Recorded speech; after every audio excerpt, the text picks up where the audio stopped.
Why is it black? What is happening? Also, welcome to the stream, everyone. Why are you doing this? Is it only when I alt-tab? Or is it all the time? Check it. We'll just listen to the song in the meantime.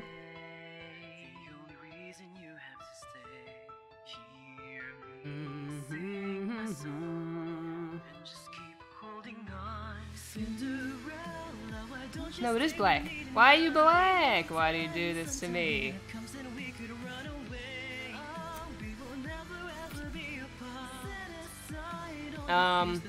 Brit? I don't know what the problem is. Why? Why does he do this? Why does he do this?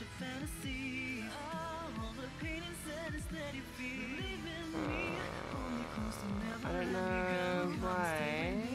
Why does it do this to me? I really don't know why it does this to me, actually. I don't know what the problem is. Why is it doing this? Why do you do this to me? There's nothing covered. I think so.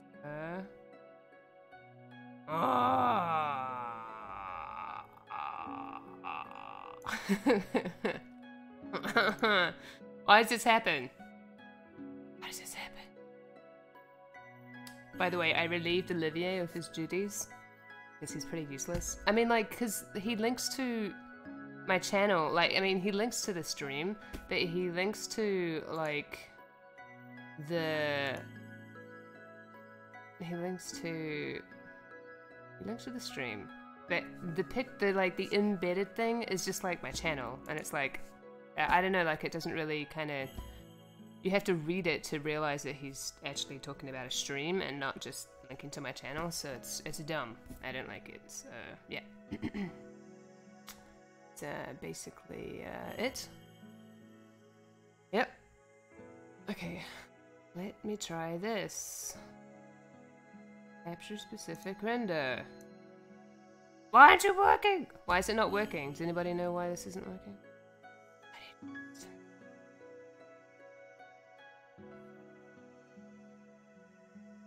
Why do you do this? Huh? Huh? What am I forgetting? Hmm? Other than nothing. Hmm? My phone has a lot to say right now. It's good. It's good. Yeah, I don't know why it does the things that it does. Oh, there it is. There we go. There we go. There we go. Okay. Well, anyway. So, yeah, welcome to the... I was gonna join more gracefully than that. I was gonna be all singing the song and stuff. Too late now. Maybe someday. Maybe someday I will. I really like that song, even though some of it is sung out of tune. I mean, not by me, because I'm perfect. I mean, people who sing the song. It's like, it's that just a little bit of, like, especially one line is really like, oh, it's like really hard to sing along to, because it's just, I think it's flat? Yeah, I'm pretty sure it's flat. It's just like, oh okay.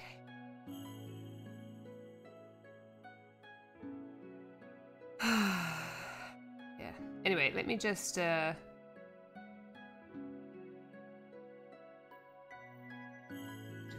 whoops. Do a thing here.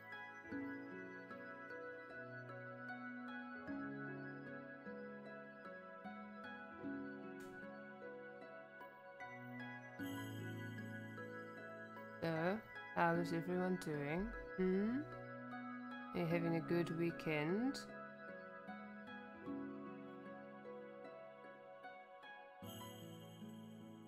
Do this to check that.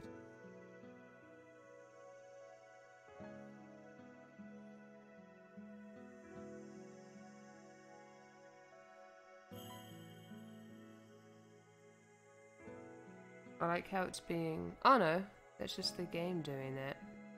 It's being like, which is funny because it's just a visual novel. Okay. At least the sound is fine.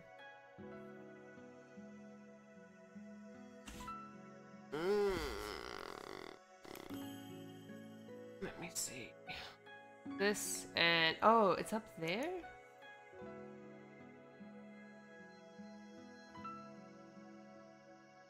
Hold on.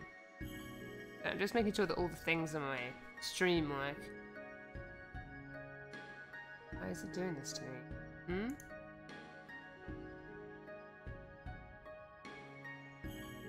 Am I blind? Yes, I am blind! Do you know why? Because I have this covering everything. That's why. That's the problem. That's the problem. What about now?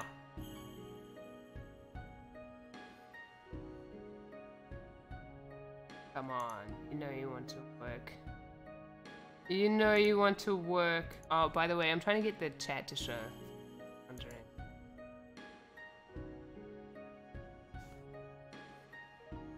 Let me try this again. Do you want to appear? Seriously? Why is it not working? Why is nothing working today? I don't understand. What did I do? Is this my karma for something? You deserve that. Hmm?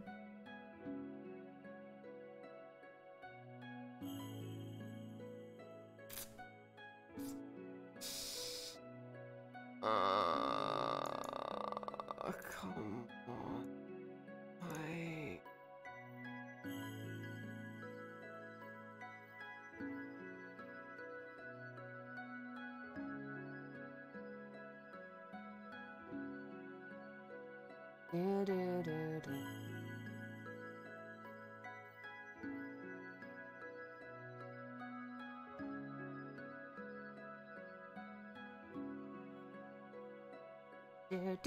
Good music there. Hmm? Good music. Why do I have 2 of these? Oh. Never mind. Kidding, it's supposed to be like that. Just kidding. Why do the things not work like I want them to? Why do you do that?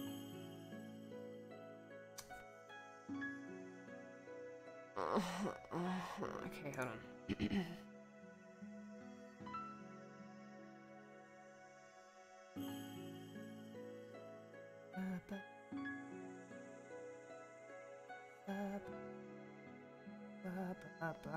Oh, I don't even know how to do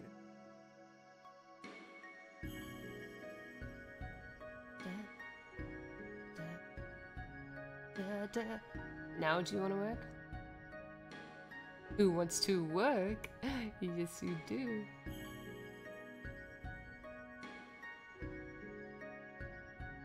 Okay, whatever, I give up. Anyway, welcome everybody to the stream. How's it going? How's everyone? Oh, I already asked this, didn't I? Well, I'm asking again because nobody said anything. I'm pretty sure I'm the only person watching right now. Anyway, oh no, wait, there are 2 viewers. Just kidding. Just kidding. It's me and Ordinary Magician. Anyway, okay, let me close this. Let us begin. Or rather, let us continue.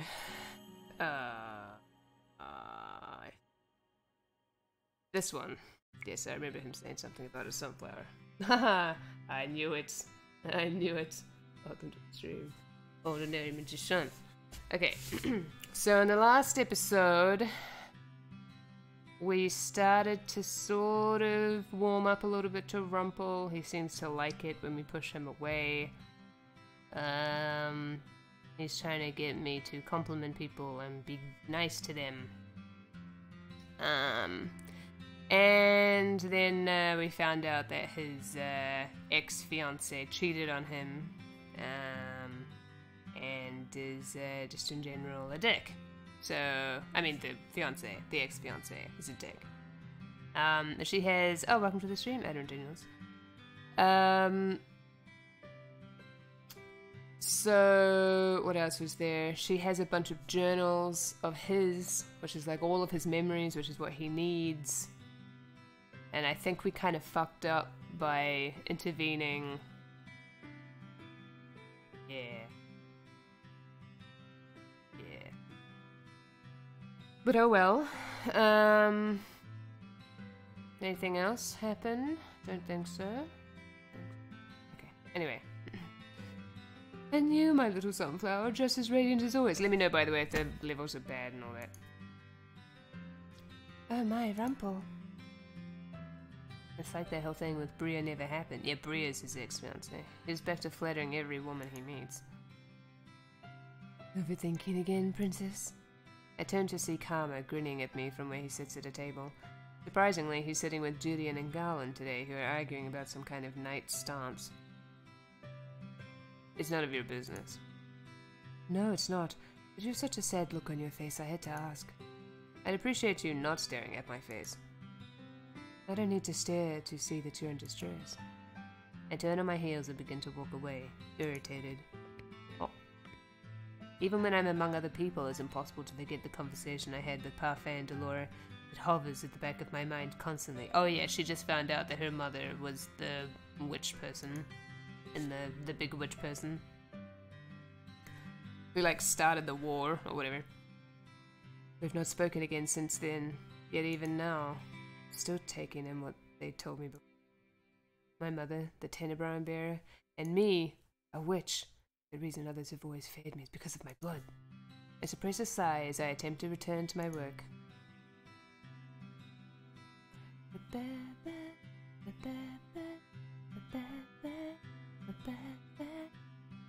The text not showing up on the screen, is it? As the days go by, I notice myself becoming more and more agitated. Half of it is the recent history lesson, and the other half is Rumple's flirting with other women. Women. How can he just snap his fingers and get over Bria so quickly? Well, his curse is, like, forgetting things, so... If he flatters every woman, does that mean he does not really mean the things he says to me? Oh, rip.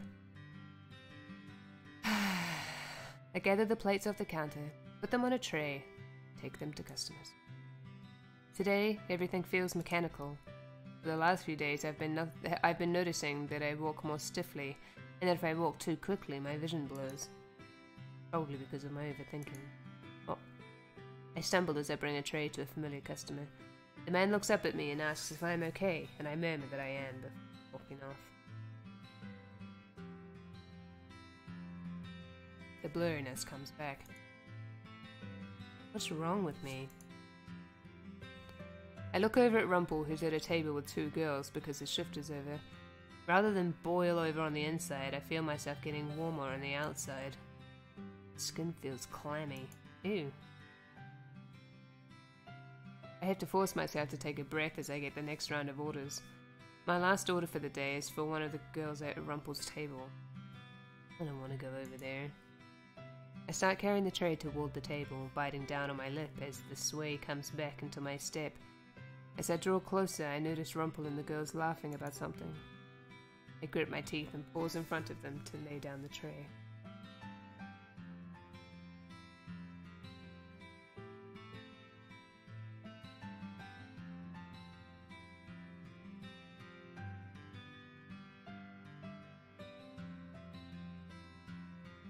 This isn't mine, it's my friend's. Yes, I was the one who ordered the soup. The two stare at me. Instead of handing the soup off, they wait for me to move the bowl. But before I can reach over and move it, Rumple slides it over to the other girl himself. For a few moments, there's a fragment of a scowl on his face. Oh! Rip. How are you doing today, my sweet princess? When I think about speaking, the words catch feebly in my throat. I turn to walk off. Princess? Still as cold as ice. The title Ice Princess definitely suits her. How can you dote on her, Rumple? Despite the numbness of my mind, I still feel angry. I turn around so quickly that I make myself stumble. I feel myself teetering on the edge of falling, but something stops me. Warm hands reach out to grab mine before I can fall. Through my dizziness, I can see Rumple standing in front of me. Princess, look at me. Oh, he's so close to me. He puts a hand under my chin and angles my head so I can see him better. The expression on his face is suddenly serious. He looks at me for a few moments before he places a hand on my forehead. Princess, you have a fever. A really high fever, actually. You should go back to your room and rest. I'll drop by with some medication in a few minutes after I say goodbye to these ladies. I'm fine. My voice comes out hoarse. Trying to clear my throat only makes me feel more miserable. Princess, you're not fine. You look like you're about to collapse. I will not collapse. I'm stronger than that. Mother taught me how to be strong. Mother. My thoughts become scrambled. Once again my mind wanders, but this time I cannot keep myself steady as I try to walk away. Putting one foot in front of the other proves to be too difficult, and I once again feel myself start to stumble. Then I feel warmth, this time arms instead of hands. Sweet little princess, what am I going to do with you? Oh! Look at his face. Before I can understand what's happening, I'm lifted off my feet. I feel an arm supporting my back and another supporting me beneath the crook of my knees. Warmth. Such a warmth. I mean, such a nice warmth. You really are stubborn, aren't you, Princess Noct? I guess I'll just have to carry you up myself. Oh.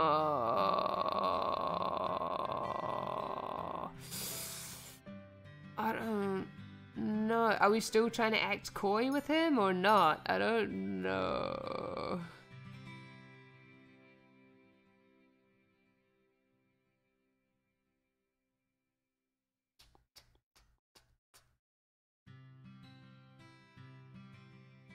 I really don't know.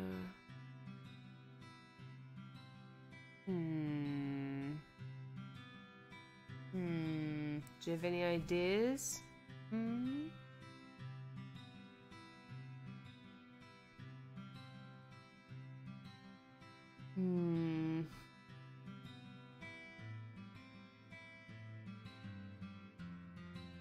can't really imagine what struggle would lead to. I can imagine what lean against him might lead to, but I don't know about struggling.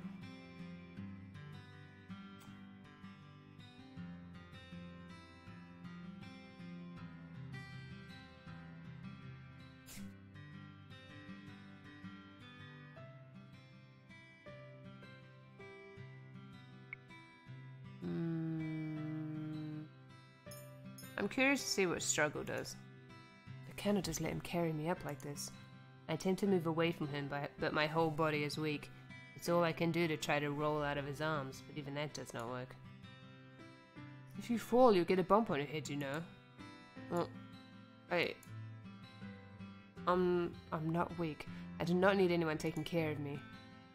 There are voices, an indistinct chattering behind him that belongs to the girls.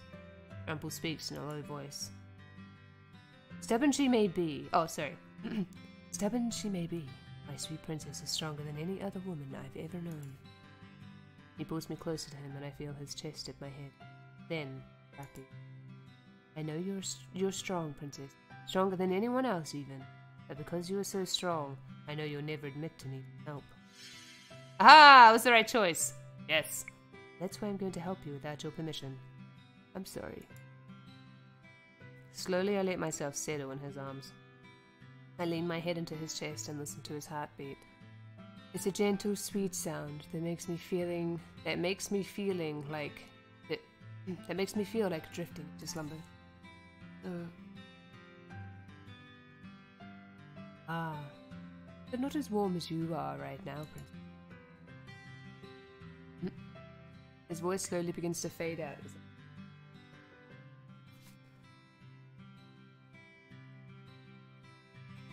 For the time being, I stop caring about everything else around me. I forget about Mother, about my talk with Delore and Parfait, about the crystal, the margin, and I focus on Rumpel. Is it so selfish to want to be the only person held like this by him, even when he was engaged to someone before? I mean, I don't think it really makes a difference that he was engaged to somebody before, especially because she cheated on him. So, like, what difference does it make? Slumber slowly reaches up to claim me, darkness intermingling with warmth. In that last moment, I think I see Rumpel smile at me. Oh.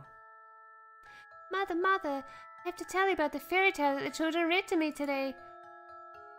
Noct, what did I tell you about the fairy tales?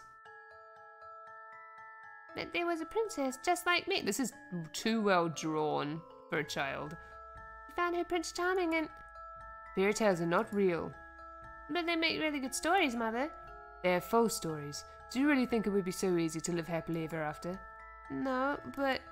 Fairy tales make things black and white. Real life is full of greys. Black and white?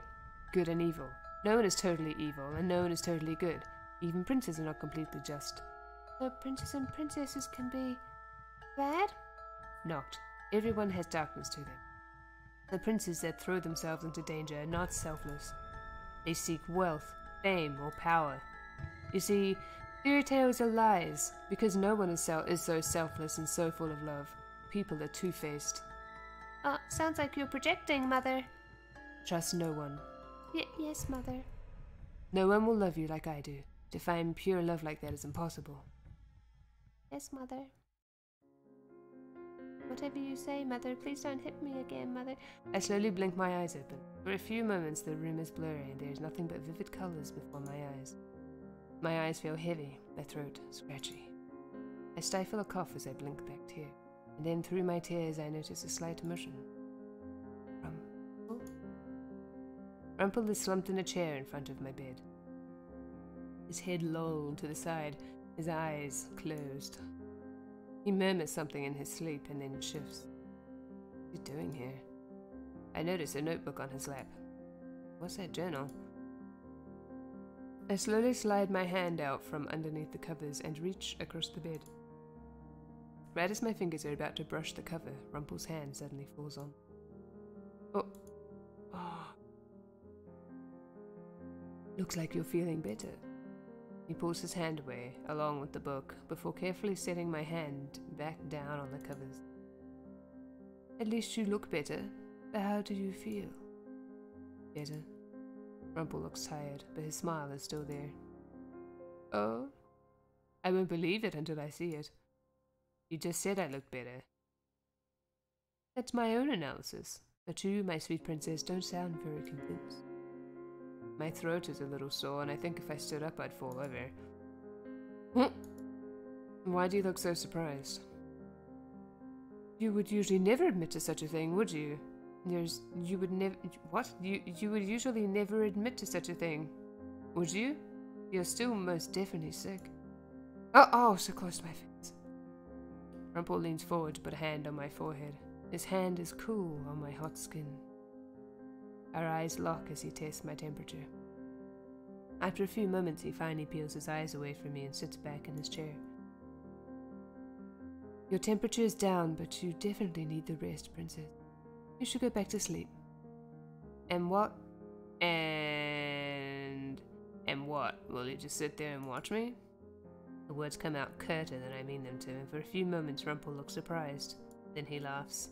Princess, I haven't just been staring at you. I've been writing in my journal, too. Okay, that's... You have such a scary look on your face. Not that it isn't enticing, but I think your smiles are much better. I sigh as I close my eyes for a few moments.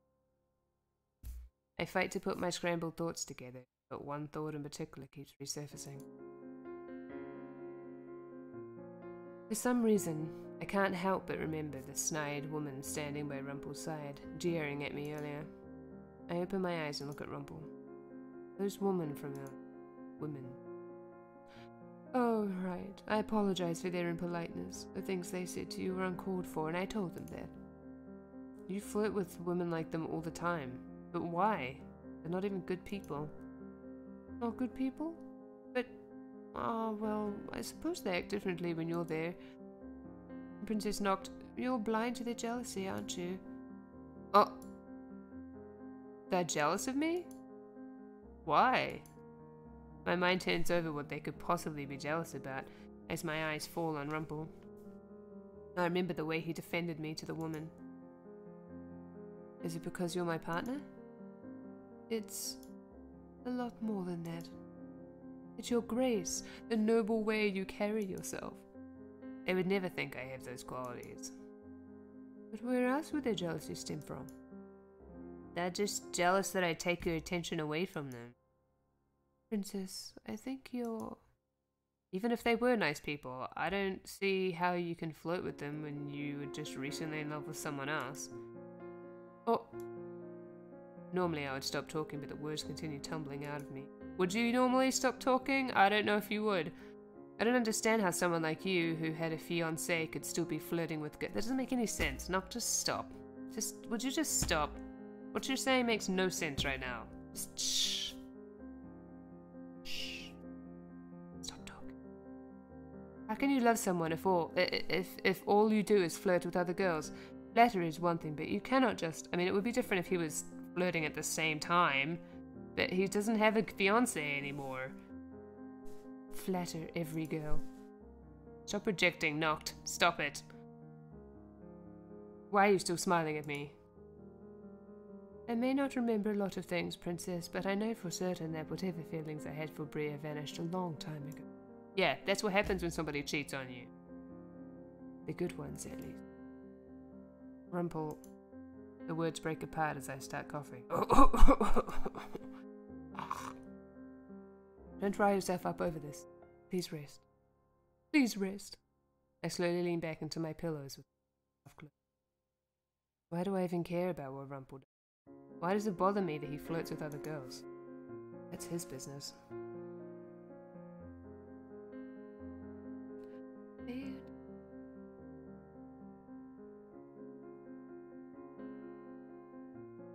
Rumple pulls the covers closer to my chin. Smile. Just because I flatter other women doesn't mean that I can't love someone. You always say some woman has stolen your heart, but your heart cannot belong to everyone. Yet you told me you always speak the truth. Always speak the truth. Only speak.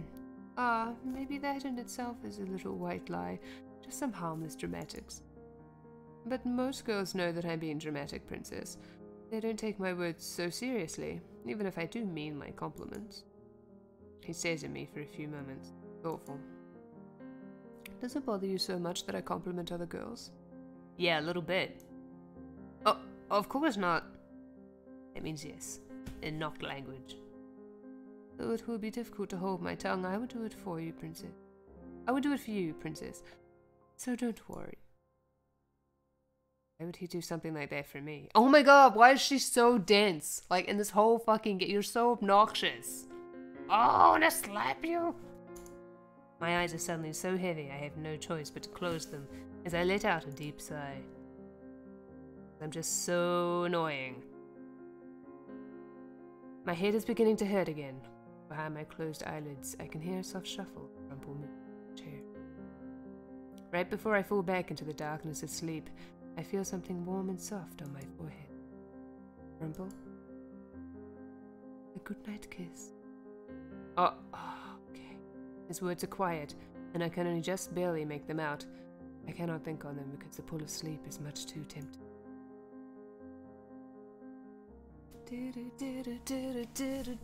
Let's have a drink of water, solid.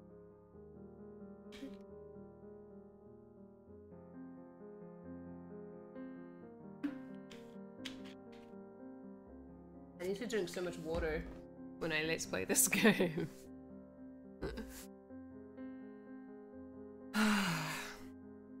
It takes a while, but after several days, Rumple finally allows me to go back to work. Can't remember much of what happened when he was watching over me, especially that first day. It's all a little bit of a blur now, like it was all just a dream. Princess, back up on your feet? Yes, I'm fine now. Oh, what a relief. Last I saw you, you looked quite pale. When? I dropped in to check on you in your room, but Rumpel was there. He told me that he had everything under control. Why did you need to check on me? Because I was worried, of course. Maybe you've been working too hard. No, I'm fine. Just tell me what things need to be done. Are you sure you're okay? He's fine, Annis. Dolores suddenly appears before me, smirking. The princess is sturdy and a little too stubborn to let a little sickness get her down. I've not spoken with Dolores or Parthé since that night where they decided to tell me about Mother. Just thinking about what they told me, it puts me on edge. Oh, princess, why this sour expression? Allow me to calm you down with a little lullaby. Excuse me? Twinkle, twinkle, little star. What? How I wonder what you are. Annis, give me those work orders now. Up above the world so high. Annis! Oh, the tables on the west are yours, Princess Noct. I quickly walk away from the bar and catch only the last little bit of Dolores singing. Like a diamond in this. She sang that the night I was cursed. Hearing her sing it again is infuriating. Oh, rip. The song slowly fades from my mind as I go about my work for the day. I'm still a little shaky on my feet, but not so much that I need to go back to bed. As I'm walking around the bar, I catch snatches of conversation as I serve food. I hear the king has been mediating arguments between his two advisors. Eh? That Mithras man? He reminds me of a snake, always smiling that slithery smile of his. That one in Alcaster. Apparently there's been no end to their squabbles.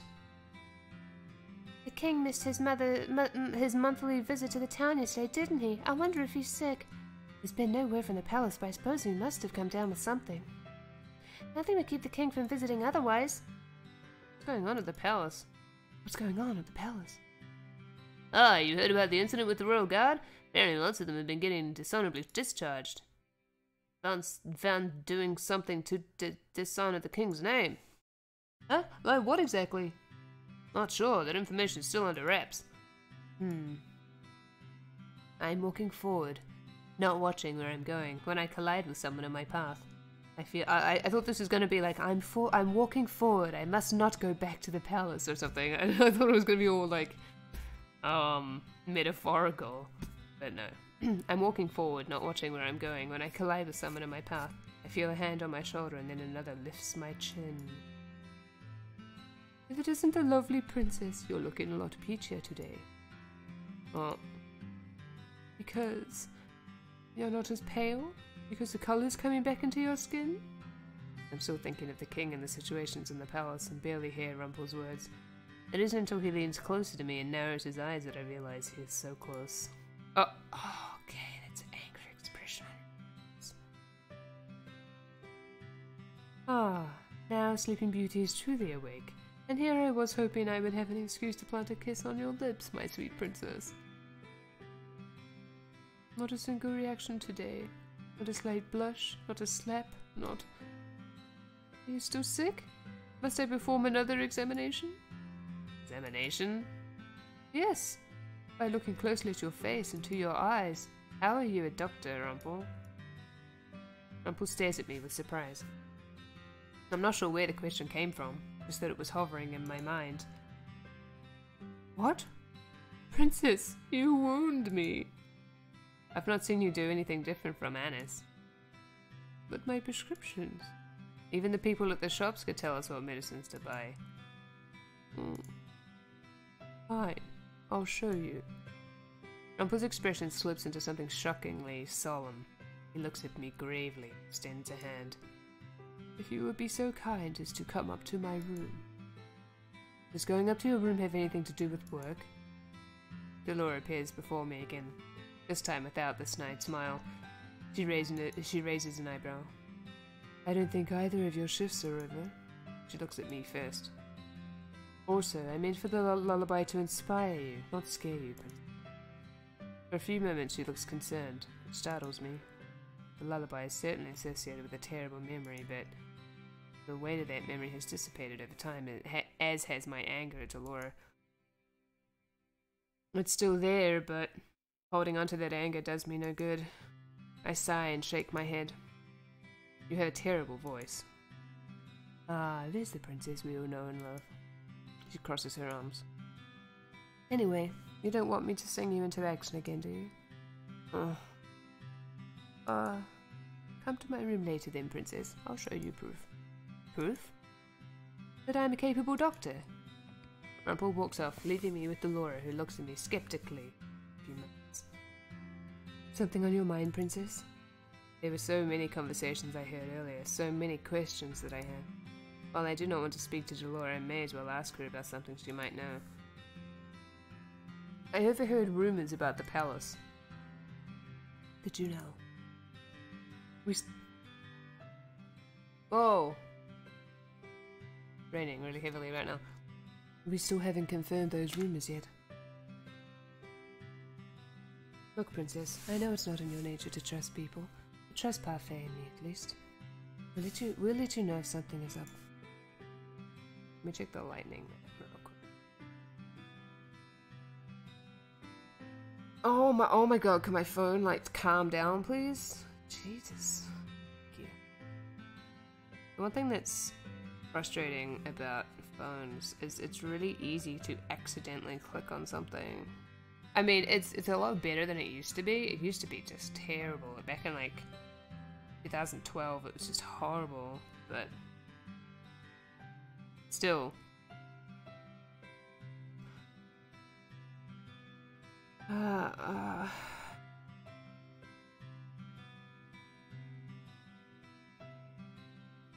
Whoa.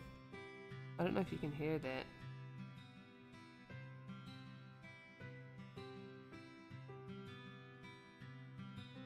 What about this one? Why are there no like good lightning sites anymore? There used to be really good ones. Now they like show these like, I don't know. I want to know where the flashes are. That's all I want in my life.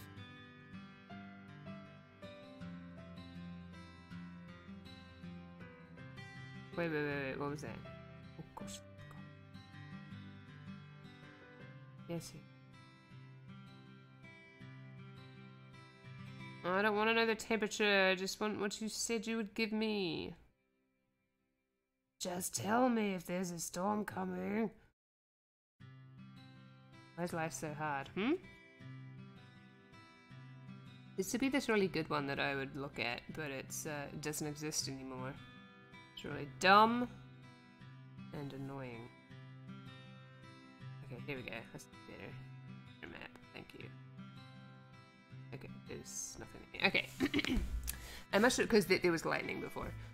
I'm actually back to work where I spend the next few hours searching for more information. Unfortunately, everything I hear is just speculation.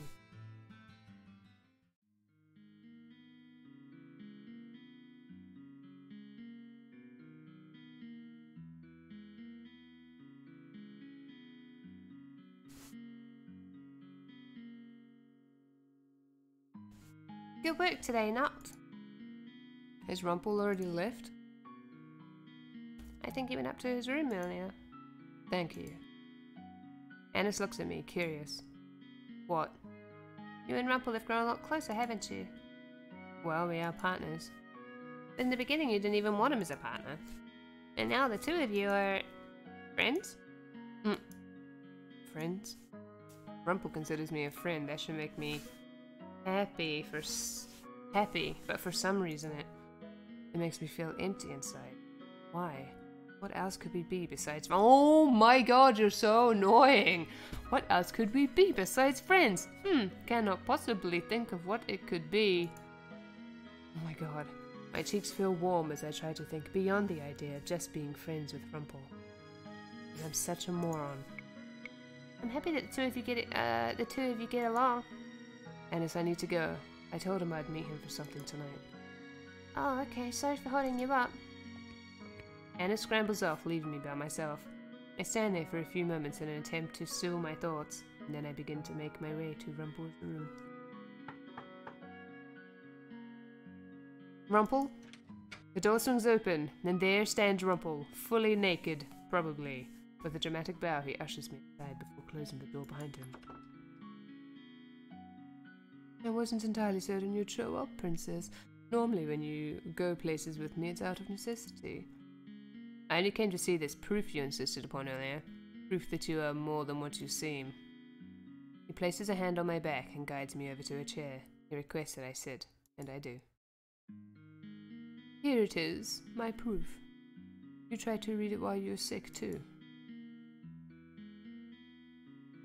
It's a book. A journal? I've seen him write on this before, but I thought it was for his memories, not for doctor things. He barely even works on patients now. Rumple's persistence stokes my curiosity, and soon I find myself flipping through the pages of the book.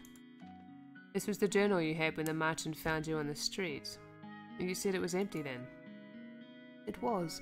I'd been filling things in from memory ever since I remembered my job. The book is filled with diagrams of the body, both inside and out. I have no idea what most of the words mean. What are all of the smaller words here? Oh, parts of the pancreas. Not very fun to talk about. There's the pancreatic duct.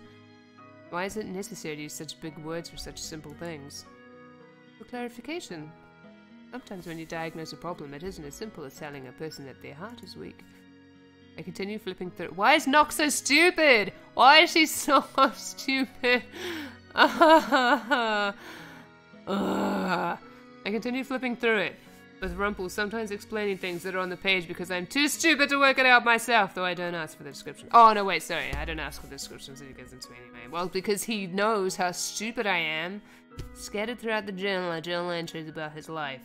And I get to the last entry, I spell my name and begin to read. But before I can even get to the next word after my name, Rumple has taken the journal from my hands. He is just that fast. Sorry, my sweet, but a man's words are sometimes all he has. Insult them and you break him from the inside out. He thinks I'm going to insult his writing? But what did you think? Aren't you impressed with my sophistication? My breadth of knowledge? My intricacy? He drew some pictures and wrote fancy words by them. Oh! Princess. I cannot help the little laugh that escapes my lips. I'm so annoying. Immediately after I hear it, I feel myself flushing as Rumple grins at me triumphantly. Your laugh is sweeter than honey, Princess, because I'm such a masochist. I was going to say this. Masochist. And because your voice is back and you're no longer sick, I can hear it in all of its fullness. He takes a step closer to me and reaches out to touch my cheek. I flinch in surprise, but do not draw away. The rapid beating of my heart is not altogether uncomfortable, even if it does confuse me. He pulls his hand away from my cheek, then flicks my foot. Ow! Ow, that hurts. Fuck you. What was that for? I wanted to see the way your eyes glimmered. You looked utterly vacant there for a few moments. I open my mouth to speak again, because there are other ways, but okay. You don't have to injure me, but thank you. But Rumple surprises me by setting his finger on my lips. He inches closer to me, so close that I can feel his breath on my cheeks. On both of my cheeks? Was he breathing out of his nose and his mouth and has like his head turned? Like, that's very... okay.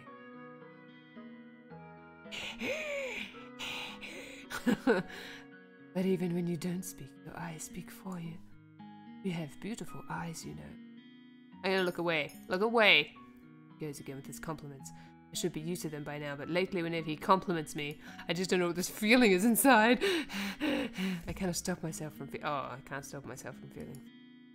When I look into his eyes, I can almost... I said look away! But okay. Oh, there we go. I can almost see my reflection in them. Without realizing, I look away from it. Feeling my breath stop short before I can breathe out. Are you sick, Princess? You look a little flushed. Princess? He removes his finger. He does not, however, step back. I am still aware of his lips, so close to mine, and his eyes, which are still looking right at me.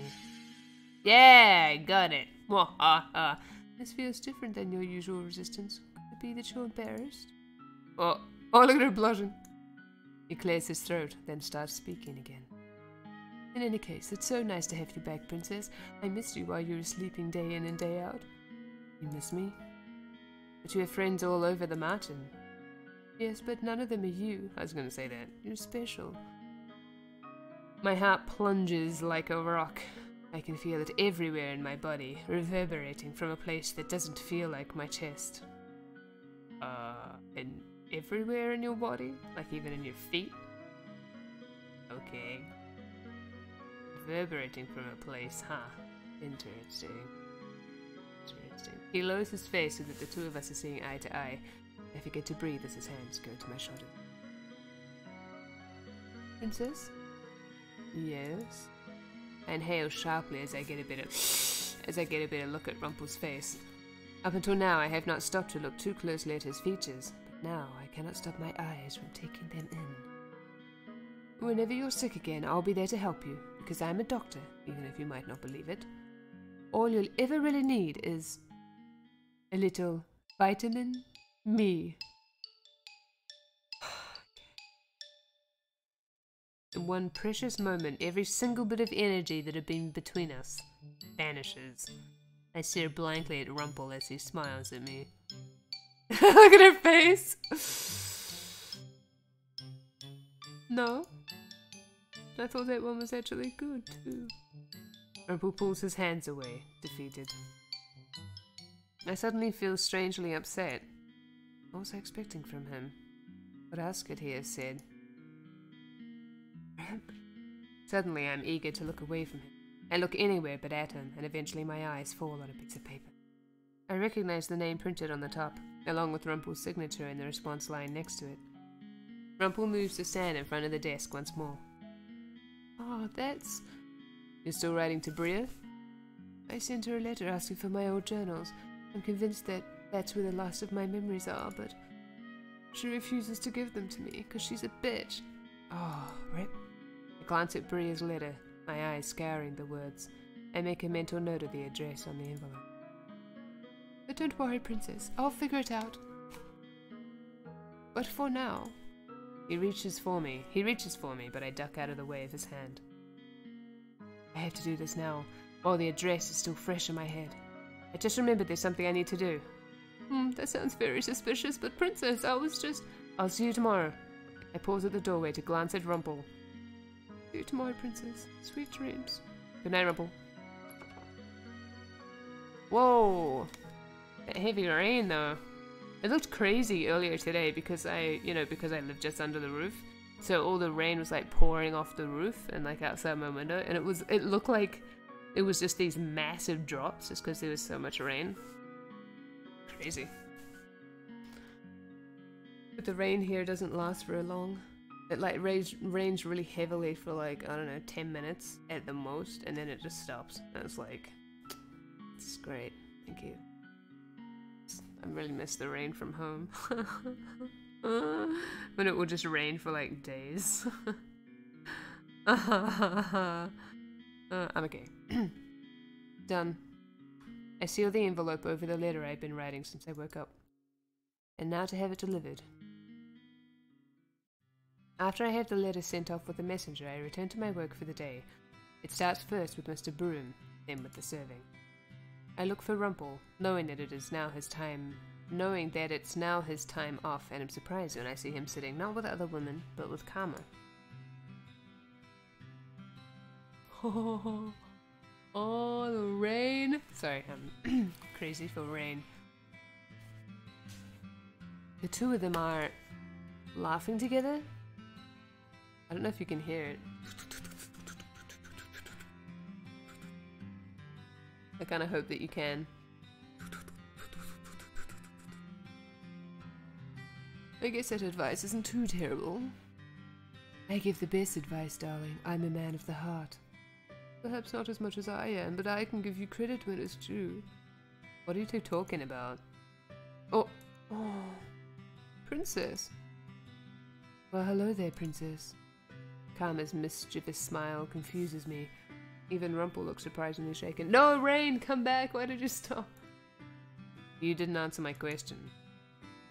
We're talking about matters related to the heart. Of course you are. I took it upon myself to impart valuable advice to Rumpel. You're giving Rumpel advice? Even though you two are always at each other's throats? Huh, even the bitterest enemies can become beloved friends. All it takes is a shared interest. I have no idea what you're talking about. But before I can say anything else, I'm swept up by Delora, who calls me back to work. The day goes on, and soon it is almost my break. I go to the front to see if the messenger has returned yet. Oh, Princess, there's a letter here for you. I didn't expect a response. I open it up and stare down at the letter for a long time, and then I take a drink.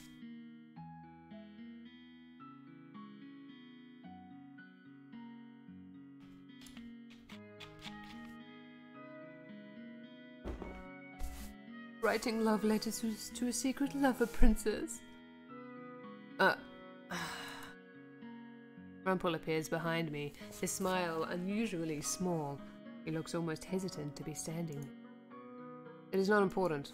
It is not important. I stuff the letter into my pocket and continue working. Oh. You know what's really weird? Sometimes I can hear footsteps above me. But there is nothing above me. It's just the roof. Oh, there's like an attic, but it's like at the opposite end of the corridor. Like it's not really above me, I don't think. Do you know how creepy that is? But I hear footsteps above me. There's no floor there. For the rest of the day, I ignore Rumpel, not enjoy Rumpel. Ignore Rumpel. I don't want him asking about this letter, just in case things don't go according to plan. He's obviously disheartened by my ignoring him, and his sadness only persists in making me feel guilty. It's great. It's a great feeling to feel guilty for things that you can't control. Except she can totally control this, but, you know, this is not something he can know about. Otherwise, he'll try to stop me. Welcome to the stream, the Gashizmo. Must be my deceased great-grandma. Yes, I'm sure she would totally have traveled all the way to Finland. For some reason. Sure. We are watching over you. Almost everyone has gone to their rooms, including a very saddened Rumpel. The only people remaining are Anise and myself.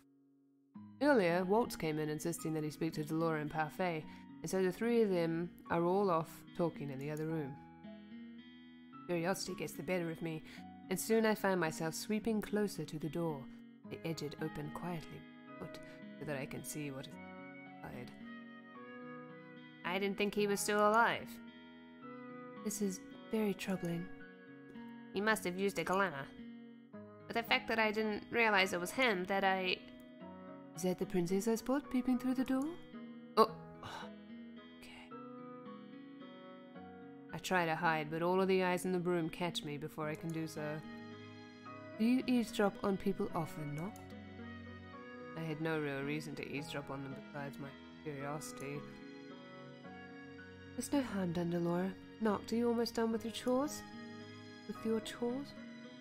Ever since that conversation with Parfait and Delora, I've noticed that the words Parfait and I speak to each other are strange. You should just already fucking talk about it, please. Can you just talk about it so you can stop acting this way? Oh my god. Noct. Flora, however, is unchanged. I expect sarcasm from her now, but she does not deliver. She simply stands still and looks at me somberly. I am. And what are you all talking about? Hiding more things from me? Oh my god, Noct. Not this. You're not the center of the world. I mean, you're the center of this game, but that's not the point. That's not the point. Oh my god. We're talking about the rumors that have been going around about the palace. What have you heard? I have a right to know what is happening at the palace. Well, they were probably going to tell you eventually.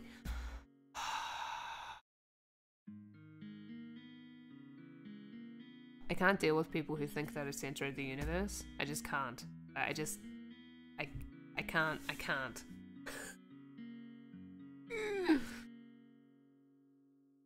We would tell you if we knew for certain, Princess. Walt sighs as he runs a hand through his hair because he's so fucking annoyed with me. I know the timing doesn't seem right, but I really should show myself out. I have a show early morning tomorrow. You mean early tomorrow morning, yes. He glances around at all of us. I'm going to excuse myself for the night. Good night, everyone. As he passes by me, he smiles. And you too, princess. Princess. Once again, everyone is being secretive. Once again, everybody's being secretive. Why the sour face, princess? Are you worried about what happens to the people in the palace? Are you worried about what happens to the people in the palace you cared nothing for? She's not wrong. Delora! Okay, that was uncalled for. Was it? I don't know. But really, though, there is something I've been meaning to tell you. Since you're here now, I may as well say it. I knew you for 1 year before I cursed you. I saw what your mother had done to you, and I knew I needed to undo the damage before your birthday. Why is she talking about this now? I called you cruel and wicked, when really I knew that the way you were was caused by the way your mother brought you up. And when we talked about Hilda the other day, I was unfair in what I said to you. We all have to face reality, but... Delora pauses, looking surprisingly solemn. She sighs, then continues. I always knew you had some good in you. I saw it in you when you spoke to your dolls. You have a good heart, even though you're fucking obnoxious. Oh. Many people enjoy flattery, princess, and a lot of people are receptive to flirting, but nothing can measure up to a genuine compliment. Delora just complimented me?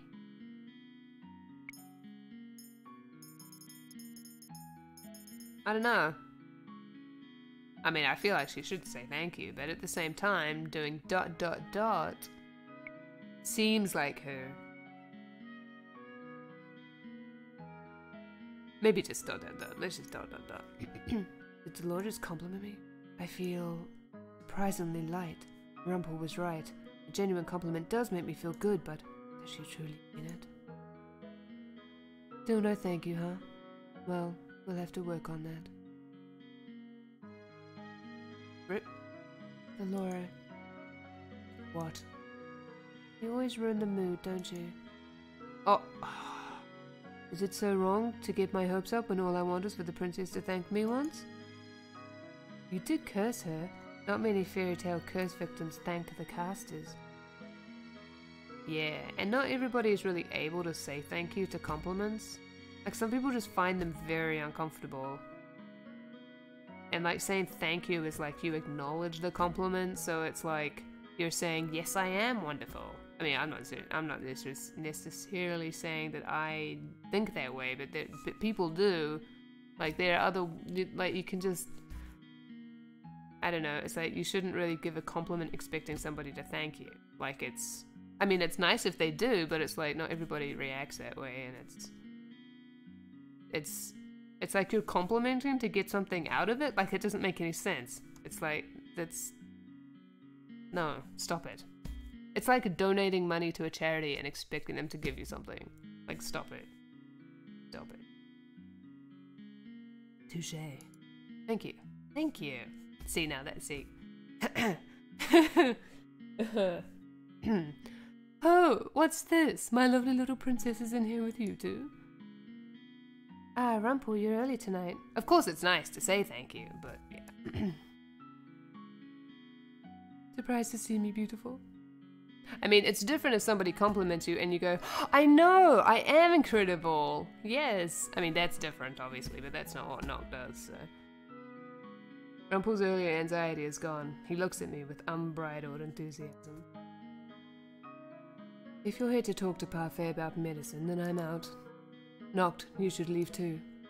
I will do what I want, thank you very much. Well then, sleep well, beautiful maidens. I quickly finish my chores and return to my room, where I lay on my bed, contemplating tomorrow.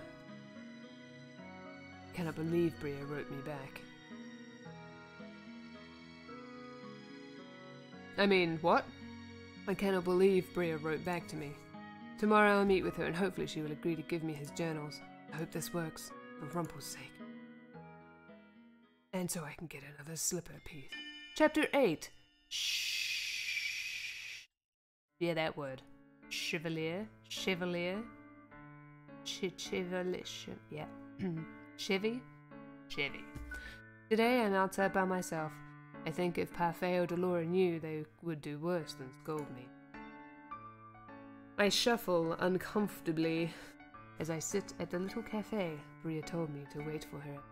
A part of me is already convinced that she will not come.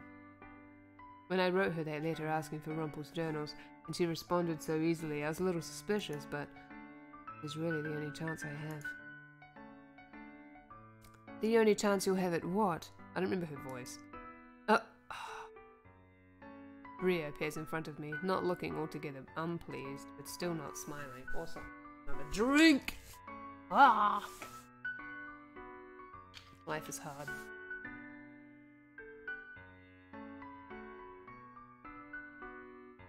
Good thing water is free. Sort of. Nothing. I don't like her, but I'll have to play nice if I want to get Rumpel's journals back.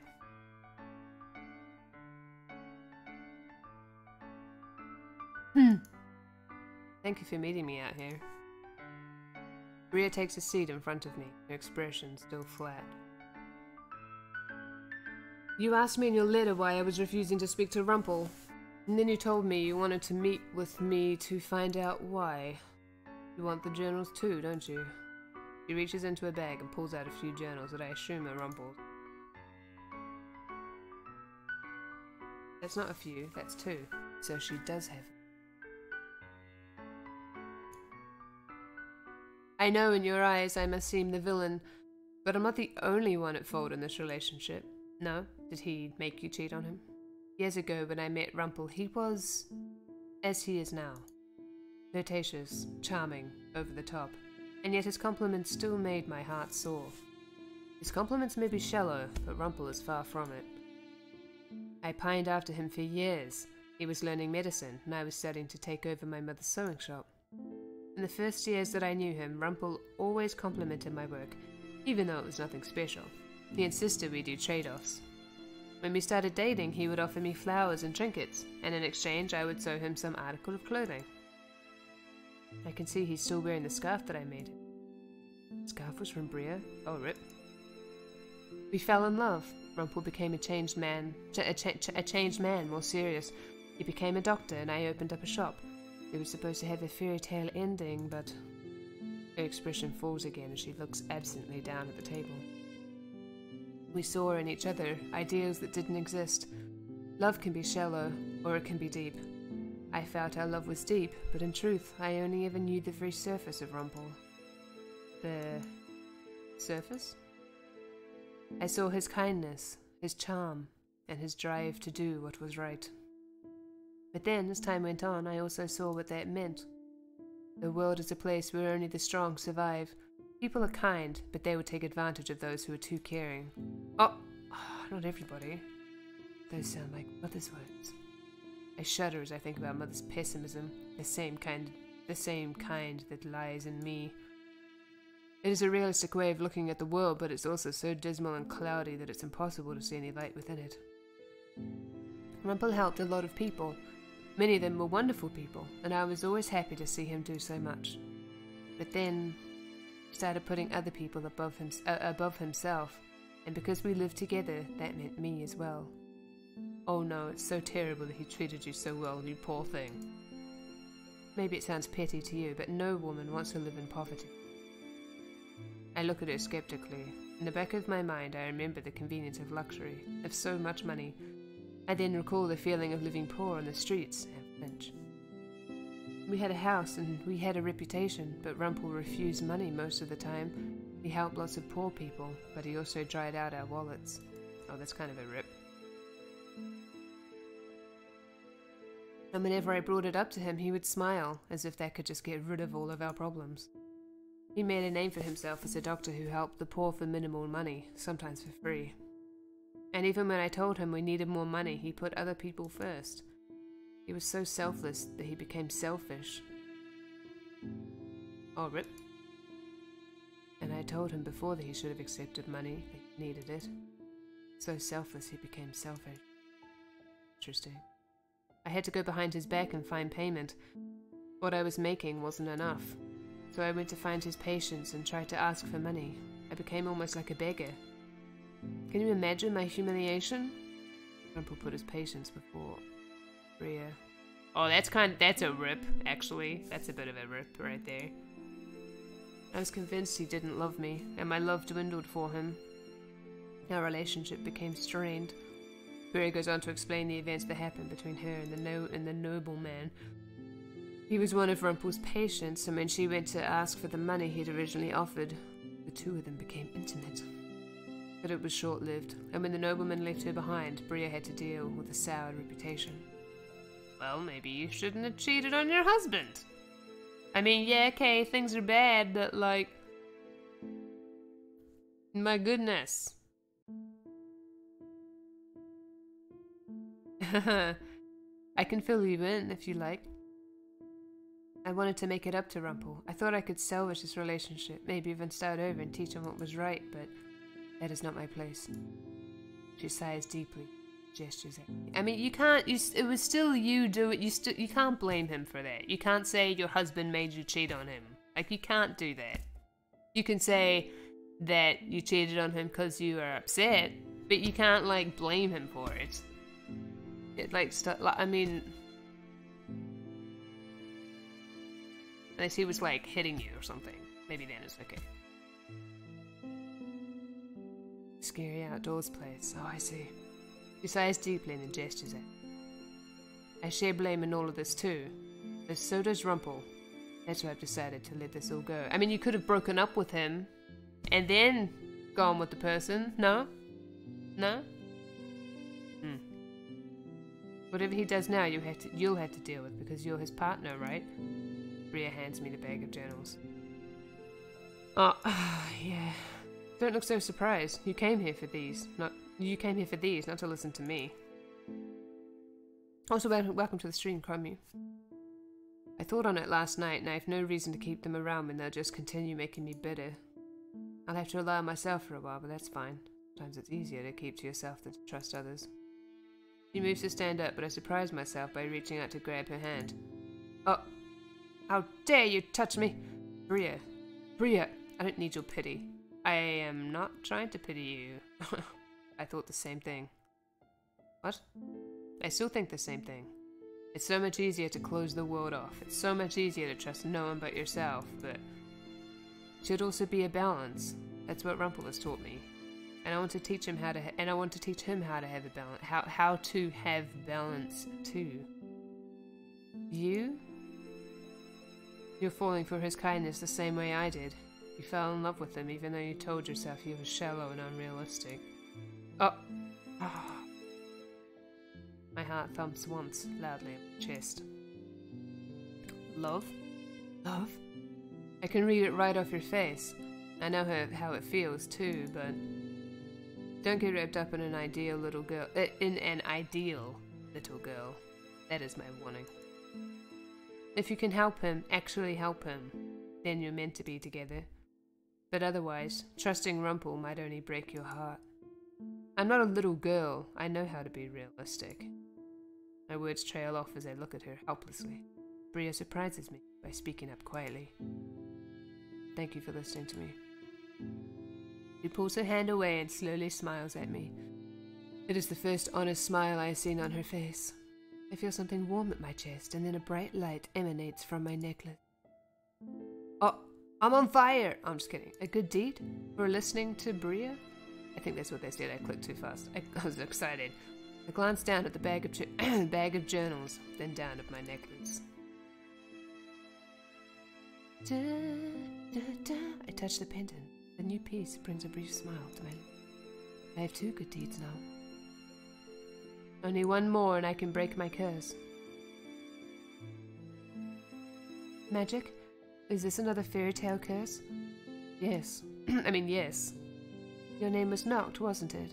Rumpel talked about you fondly. I hope that the both of you break your curses. Good luck. Thank you! Bria walks away, leaving me by myself in the town square. My mind swirls with everything that she just told me.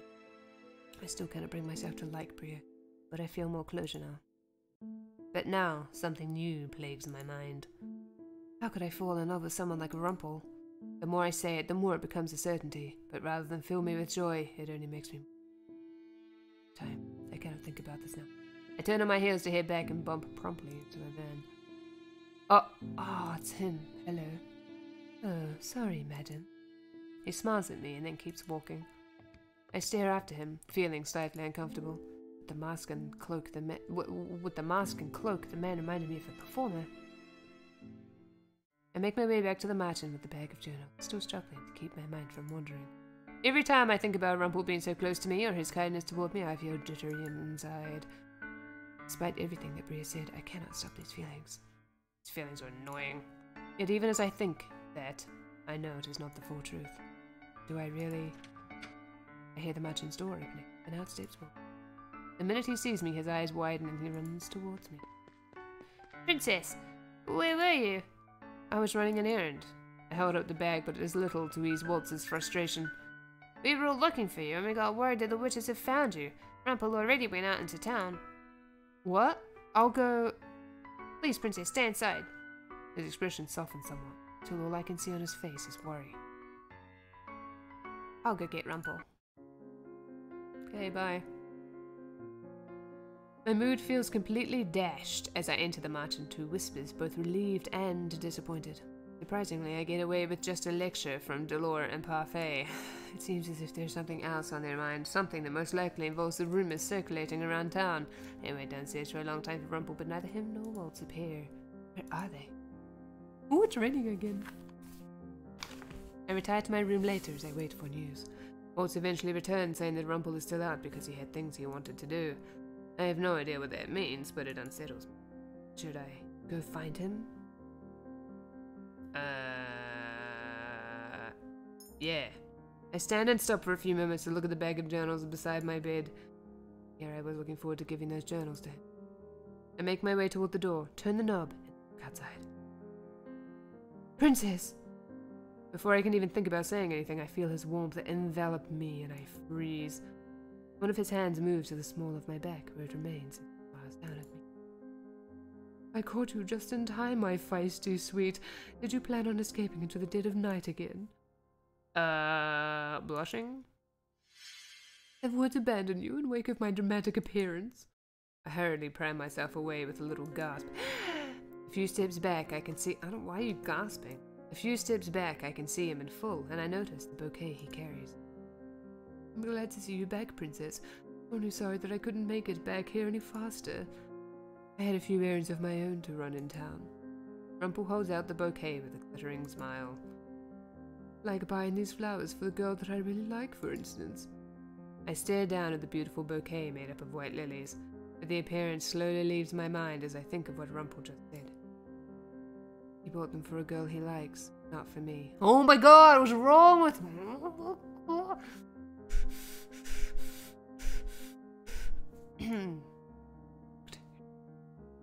My heart feels as if it might be pierced through with something sharp. Breath escapes my throat, but I cannot bring myself to inhale again. Rumpel looks at me in alarm. Knocked. I nudge him out of the way and walk past him because I'm a moron. I make my way to the reception area where I collapse into one of the couches and sit, staring blankly at the walls. The feelings inside of me are too much all at once. Only I wasn't a moron. I could see the way that things actually were. I tell myself that they do not make any sense, that the way I reacted to what Rumpel said was pitiful. Yet, still, I cannot stop myself. Wait, did I feel like I missed something. Hold on. You can go up. I can't use the scroll bar. Scroll button. Scroll wheel. Whatever. Yeah, you are being a moron. Okay, just checking. And yet still, oh, blah, blah. 'Cause I'm a moron. I sink into the couch and close my eyes, willing away the sound of my rapidly beating heart and the tears stinging the edge of my eyes because I'm so stupid. Oh!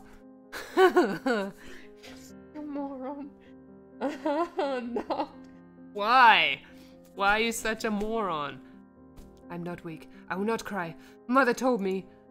But the thought of Mother makes the tears worse, and soon I am sinking even further into the couch, trying to hide my my tear-stained face in my hands.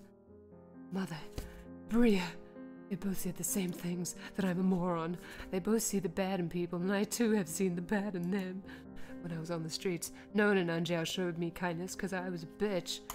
And I didn't deserve it. People will never show you kindness unless there's something in it for them. They will never. I feel sudden warmth as arms wrap around me. I recognize the sensation, the warmth, the comfort.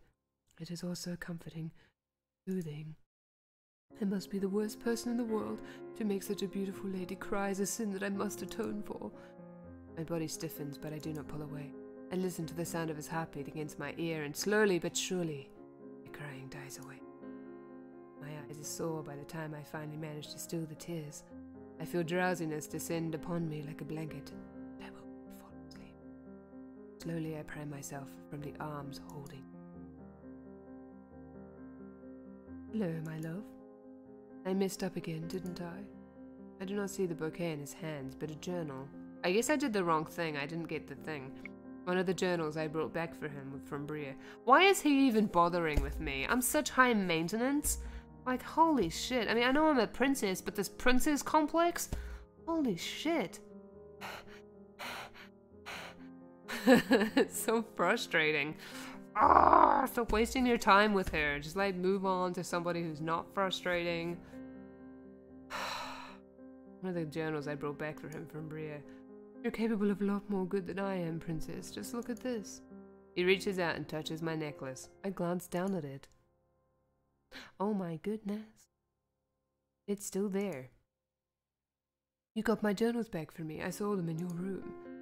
And I feel it, that this one, the most recently dated one, is the one that I need to unlock my final memory.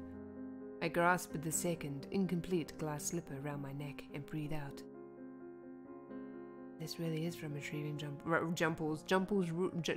oh my god, Rumpel's journals for him. I got a good deed for finally doing something good for Rumpel. Do allow me to read it with you. He reaches out and gently brushes a tear from my face. You did all of this for me and you barely know anything about me. Or did we get a thing? Maybe we did get a thing and I didn't notice. That makes both of us. If you wouldn't mind, I want to read out this entry for you. I nod, even though I should be shaking my head. Even though I should still be hurt. I cannot stay mad at Rumpel. On this night, I am a poor man. Everything that is precious to me has been stolen away by the witch. Rumpel's voice catches in his throat as he stares at the words. I look over his shoulder at the journal. Witch? Was he already cursed when he wrote this? But I have no one to blame but myself. Bria told me before that I would suffer for my selflessness, and so now I find myself here. And now, because of that same selflessness, Bria is sick, and I cannot save her. There's only one thing left to do. I've wronged Bria in so many ways, and now I will give anything it takes to save her. Ah, Bria was sick. No matter what price the witch asks, I will pay it. I only hope that Bria can forgive me before she leaves. I'll write again when the witch was left. When the witch has left, that makes more sense. I swear that after today I will change for good. I will not ask the witch to perform any more miracles. Rumpel's finger goes to the page where he softly touches a single word. His eyes have the glazed look in them that they have before. Tell his memories are snapping back together. For tonight, good night, and may tomorrow be a better morning. I read the last word, a name, and a signature. Rumpel reads it aloud, slowly. Shh. That name that I can't pronounce. Chevalier Dumont. Your name is Chevalier? That's unfortunate, because I don't know how to pronounce that. He looks up at me, his eyes full on, and then, with sadness, he speaks. That's right. It's so strange. It's just a different name, and yet it seems to change him completely. I remember everything now. It's funny, because his name is kind of like Olivier, a little bit. It's funny. I was given the Rumpelstiltskin curse because I sacrificed too much. First it was the boy, the one we saw in the market. I struck a deal with a woman to save him. A witch. You mentioned striking a deal with a woman, but a witch? I don't have the ability to heal, none of us do, except for one particular witch who calls herself the Witch Doctor. Witch Doctor? Is something wrong? That name just sounds familiar. The Witch Doctor? It's no wonder I recognized the name, but yes, it was her. She promised she could heal the boy, but for a price. I had to give her a family heirloom, my family stethoscope. Next was a nobleman. I could not help him, and so he lay in his bed dying. The witch visited again. I gave her what she asked for.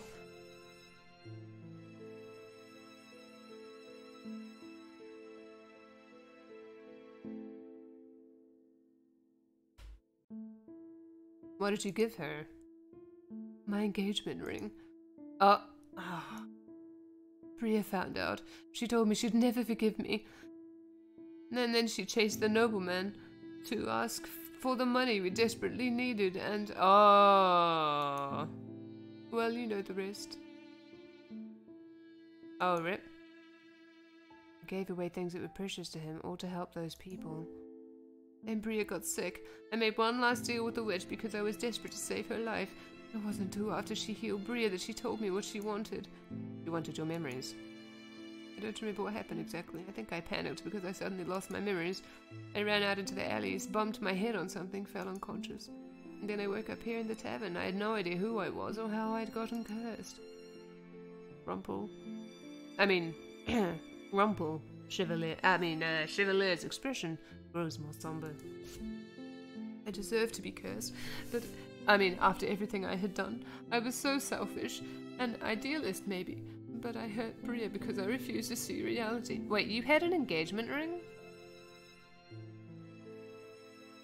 Interesting. Did Bria propose to you? Isn't it unusual for men to wear engagement rings? These days maybe it's more common, but back then, wouldn't it have been pretty non-existent? Anyway, I don't know. I really don't know. I don't know much about weddings and stuff, to be honest. I still deserve to be cursed, actually. But why? So I'm still selfish. Even having remembered everything that made me a bad person, I still desire something. Someone I shouldn't have. My heart plummets again as he looks at me. I still want so badly to forge a future with someone I don't deserve, because what am I other than a poor doctor? I'm no knight in shining armor, and I'm no prince. He puts a hand on my cheek and leans closer to me. Distance between us closes in a second. But still, I keep on dreaming, because His fingers gently caress my cheek, and suddenly, I know, finally, I know what he's going to say before he even says it. Oh, question mark. I think I should say it first. Rather than this? Because this is like, I'm just a princess, I'll center the world. This one is more like, let's do this one. But I'm not.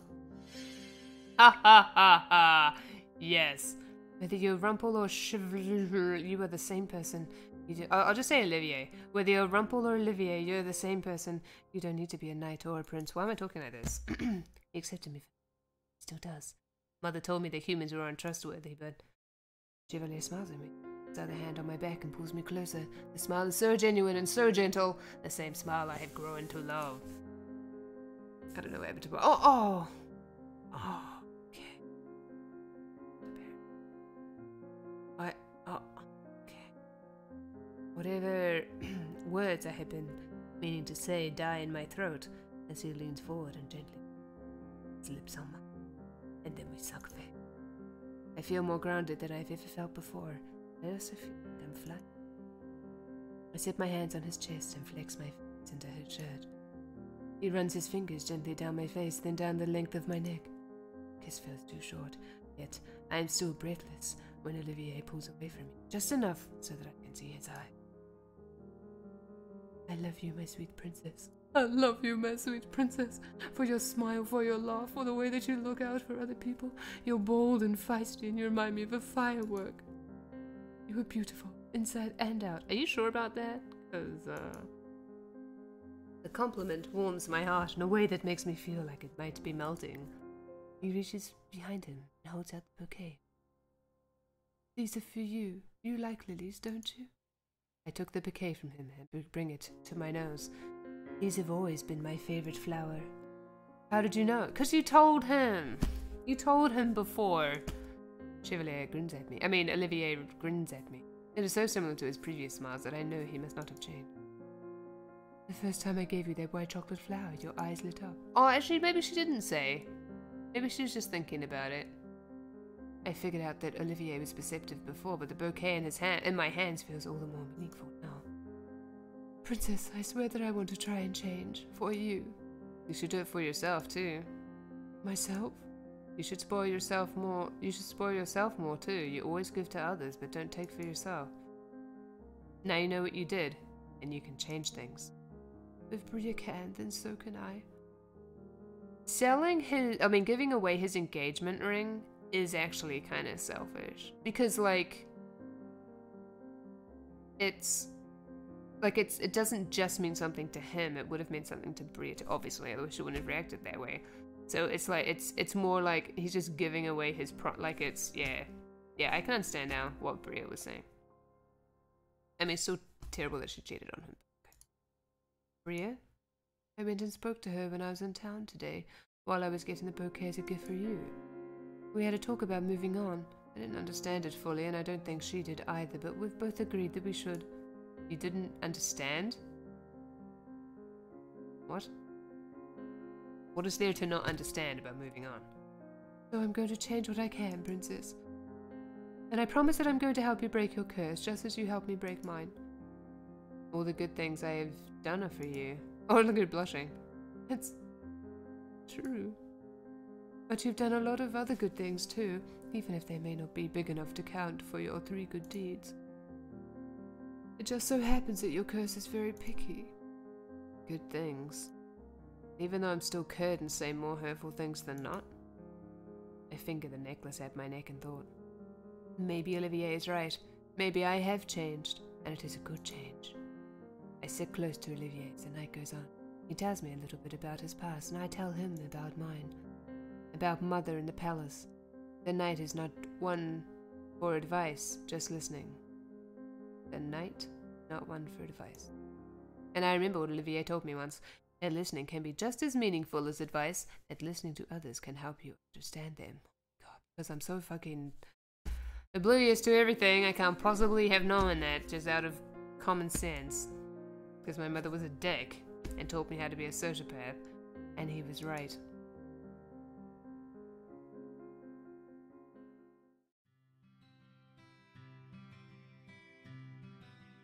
Dot dot dot. Princess, are you okay? Oh, if it isn't the princess. Are those dark circles under your eyes from a romantic night out, Yes. I'm too young for you to talk about things like this. You were out with someone last night? No, they're from being woken up early by Delora to do chores. Delora grins at me from the other side of the bar, but says nothing as she goes back to a conversation with another boarder. Darling, you're no fun at all. You must tell me what happened last night. Last night? Do you like the bouquet? How do you know about the bouquet? Why, because it was my suggestion. And Olivier was asking Karma for advice. It was about me. Look at the way she smiled, Anise. Last night must have gone well. Oh. I'm confused. What happened last night? I'm going to get Rumple to give me all the juicy details when he comes downstairs. That is Olivier to you. I mean, that is Olivier to you. Olivier appears behind Karma, smiling. He seems a lot calmer today than usual. He glances over Karma at me, and we catch each other in a silent gaze. Seeing his eyes reminds me of last night, which makes me inadvertently flush. Olivier just winks at me. Olivier, what is that? What is that? Something you say when a person sneezes? Oh, Chevalier? What is it? Yeah, okay. No, that's his name. Rumple, that is Olivier, broke his curse yesterday. There is stunned silence from everyone in the immediate area. Even Delora walks over to us. What's this about a broken curse? Was it you, Rumple? He's going by something that sounds like a fancy cake. Parfait seems to be bursting with excitement. Though she is her usual calm self on the outside, I can tell by the bounce in her step and by the way she raises her voice to make an announcement that she is proud. And everyone has learned that Olivier has broken his curse. People come to the table offering drinks and congratulations. Olivier gets lost in a crowd. Wait, we broke his curse? Does that mean I got a good ending? Olivier gets lost in a crowd, mostly of women. But much to my surprise, Olivier does not flirt back with any of them. And then, in between our celebrations for Olivier, the front door to the mansion opens, and Waltz rushes inside. Where are Delore and Lady Parfait? I need to speak to them immediately. Waltz, you're just in time. We're all... That was not his... that was like Karma's voice. I don't know what I'm doing anymore. Something's happened at the palace. The room goes quiet as Waltz's proclamation. A few people shift uneasily in their chairs. Some try to go back to conversation. Most people don't care what happens in the palace, but they can tell by the tone of Waltz's voice that it's bad. What's happened at the palace? An uprising. What? A coup staged by witches. Witches have taken over the palace. The information is so sudden it makes me dizzy. I reach out to grab the table and my hand lands on the wood before I can slip. Witches have taken over the palace? An army of them? No, only a few. Julian strides across the room, followed quickly by Galan. What's this about witches taking over? We have some of the best knights at the palace. There's no way witches could break in under the palace's guard. Unless they had someone inside helping them. Alcaster? No, Myth. Who are we talking about? You know him as Mithras. He uses a different name now. So Mithras, the king's advisor? He's a witch? There's no way Mithras is a witch. We would have known. Glamour. He used a glamour because he's playing Final Fantasy XIV. Everything Walt says suddenly gets swallowed up in questions. Julian and Garland ask question after question, while others start surrounding Walt to ask him what has happened to the king and his children.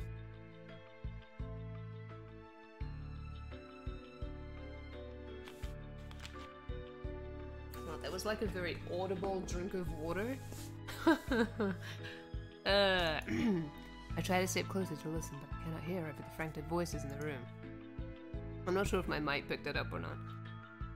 So Mithras, I never trusted him, but I never thought he would be a witch. The room only quiets down when Delore and Parfait come to punctuate the conversation with their own demands for everyone to give Walt space.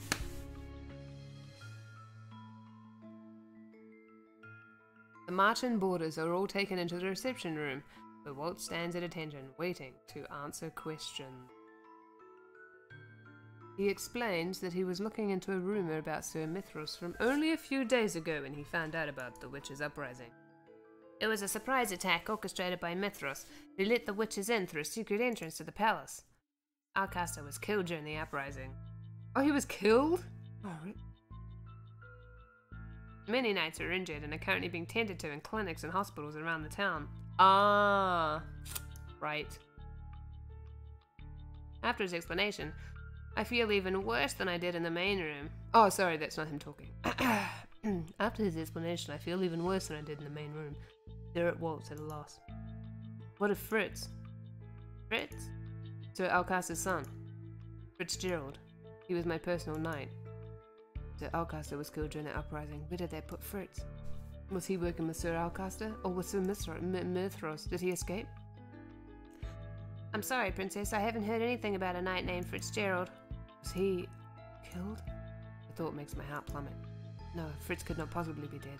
I have to believe that he is still alive.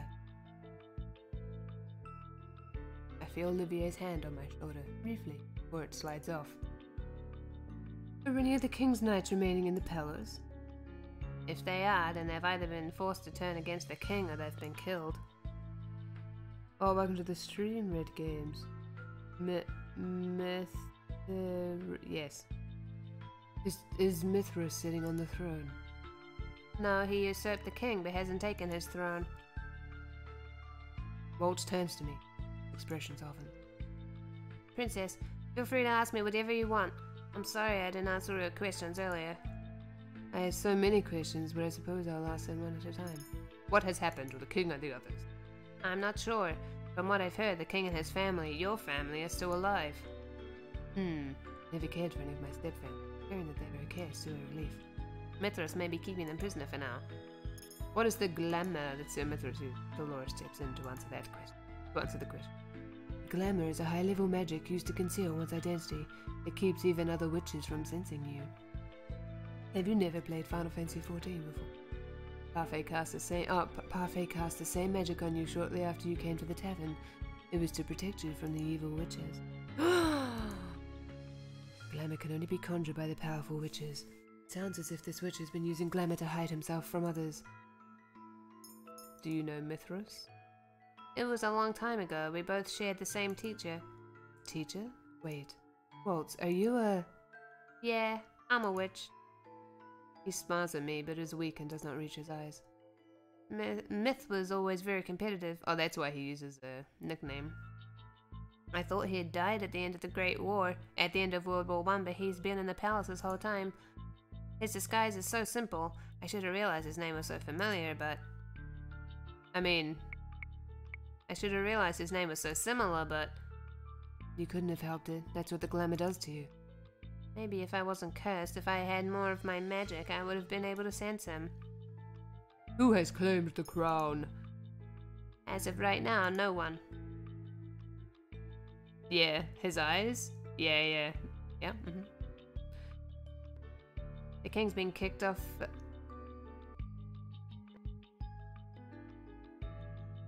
I could have sworn something happened up here just now. The king's been The chat's not showing up on the stream, is it? That's really annoying. The king's been kicked off of the throne, and Mithras has made a public announcement about usurping the throne, but he does not call himself king. Is he trying to win the throne over for someone? Maybe I should get it to stay longer or something. Oh, it does? Oh, it does! Okay, maybe it just goes away too soon that I don't see it. Although it's there for ages right now. Oh. I don't know, I had great trouble with it at the beginning of the stream. Yay! Okay, well that's good. Myth has no one left. He was obsessed with our teacher, but she's gone. Maybe he has different alliances now. Parfait's eyes look distant as she stares dismally down at the ground. If my curse were broken, I would charge in right now and destroy him. Walter's expression becomes so dark it sends a shiver through me. He doesn't like Walter. He looks so angry. We need to come up with a plan. Even if you weren't cursed, you would still not be able to defeat Mithras when he has other witches with him. Yeah, other watches, sure. Witches are trickier to handle. Can't just be plunged through with a sword, eh? I agree with Kama. If all of us go in with swords and shields, we should be able to take the palace back. This is what we've been practicing for. Practicing? Even witches will die if you stick a sword through their heart, won't they? But getting to a witch who knows you're there is difficult. Too many voices. Aha. I want to help. Is there anything I can do to help? I want to help. I want to help. Olivier wraps his fingers around my wrist. Frowns. Oh, rip. Princess. This whole time I've been living at the margin. I was spared the fate of the royal family by sheer coincidence because I was cursed. I cannot just sit here and do nothing when the kingdom falls to a witch. It fell to witches before, and they would die consequences. I cannot continue passive.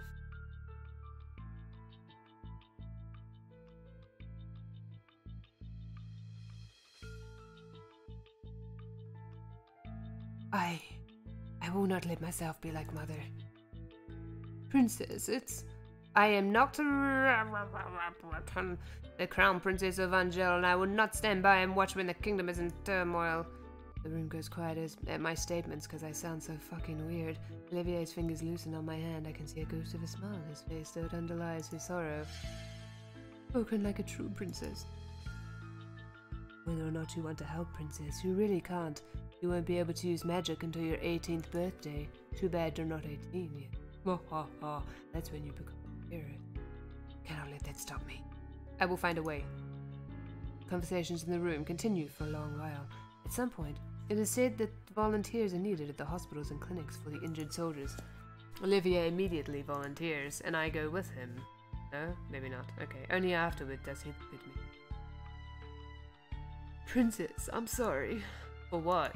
For putting my job before you, and after all I just said. This is different. It's like a matter of emergency, you silly.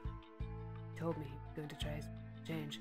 Bria called him selfless for putting his work before her, but I was just about to do the same thing, is put my kingdom before him, so you stop. Just both of you stop, please. You would be a fool not to. Oh! My life is not in any danger, and there are people who need you more than I do. I'm pretty sure her name is not Noct.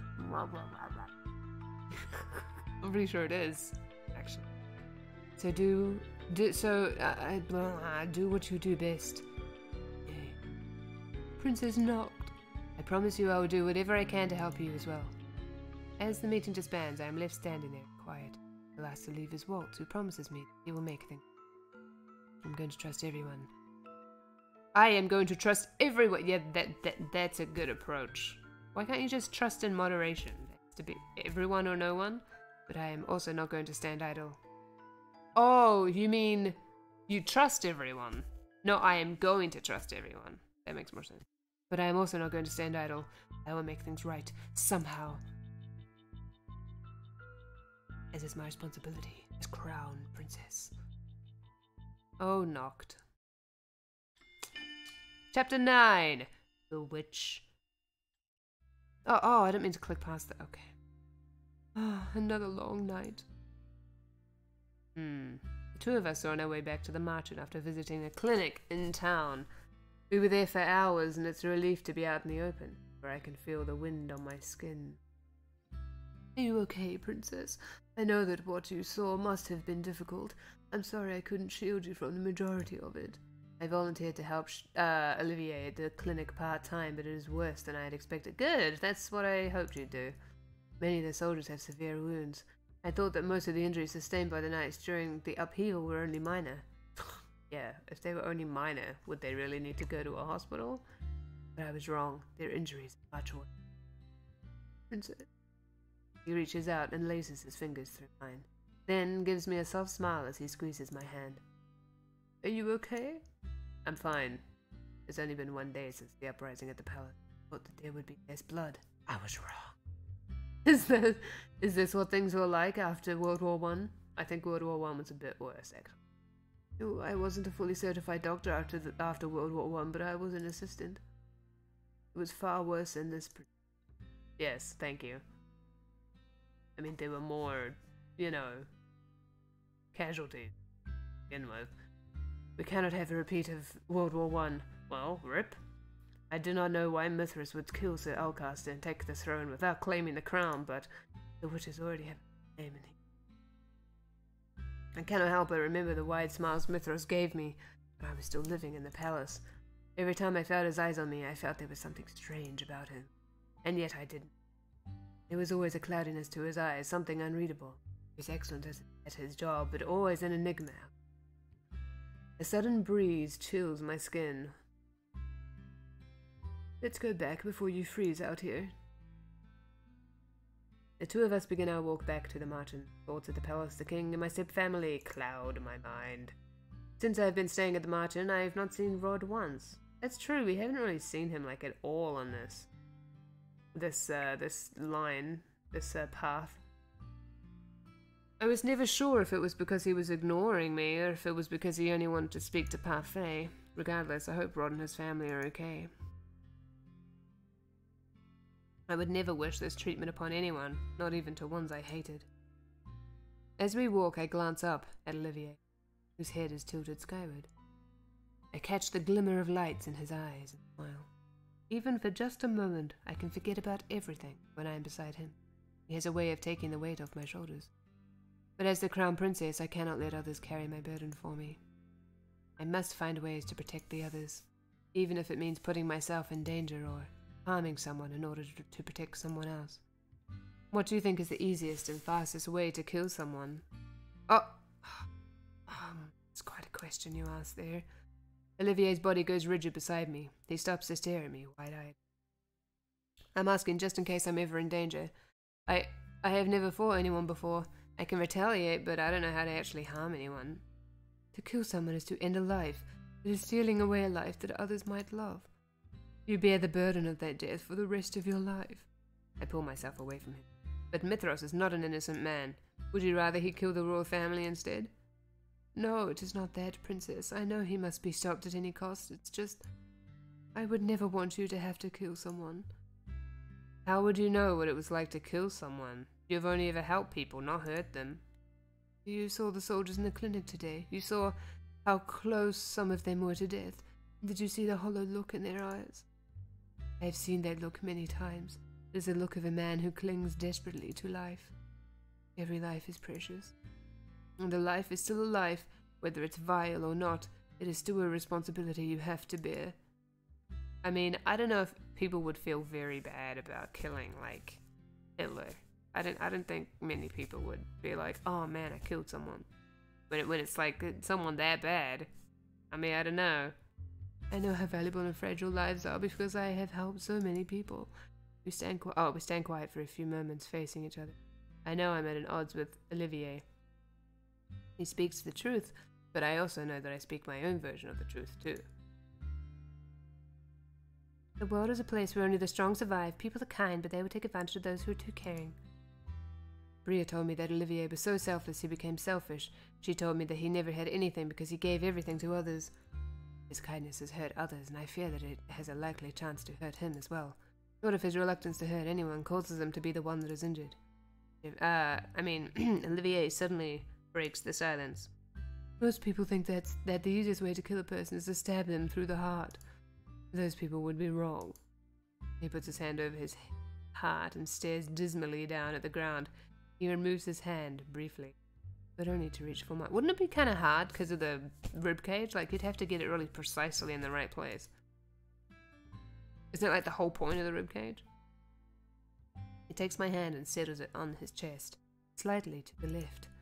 I can hear the beating of his heart beneath his palm. It is soft and gentle. What can you feel besides the beating of my heart? The ribs? Yes, I just said this. Yes, in order to stab the heart, you'd have to get through the ribs. That's why most of the soldiers in there who got stabbed in the chest are still alive. If you want to quickly kill someone, you have to stab somewhere where it would be difficult to stem the blood from a wound. Do you have any idea where that might be? The neck? The neck. The skin on the neck is thinner and you have lots of blood flow under the skin going right to your head. It would most likely be easier to slice or pierce something more vulnerable in the neck without running into as much resistance. Olivier raises an eyebrow. Did you happen to pick that up around the clinic? No, I simply guessed. No, I simply used common sense. Oh, I got a thing! Yay. And you have a bright mind, Princess. Thank you! Olivier moves my... No, I've just played too much of Sniper Elite. Olivier moves my hand to the side of his neck. Or watched too many K-dramas. My fingers curl slightly when I feel his heartbeat reverberate beneath my finger. This part is where you can find the... Or too much Game of Thrones. This part is where you can find the jugular vein in the carotid artery. He runs his fingers. He runs my fingers down the length of it. I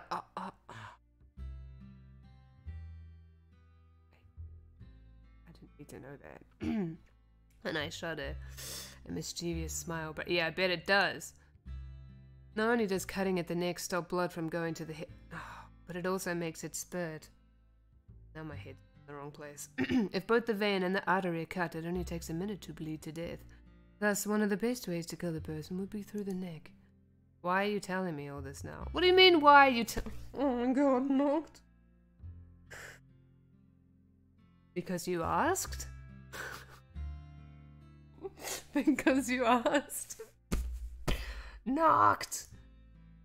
I was just enlightening a new pupil with an anatomy lesson. You asked me a question, I responded as a teacher. Olivier's fingers loosen on my hand as I grasp his hand tighter. Response. Princess, I don't want you to have to bear the burden of a murder. I promise that I'll protect you. so you don't have to defend yourself with violence. I can't use a sword or magic, and I don't know how to fight, but I will always be there to protect— Yeah. As a human shield?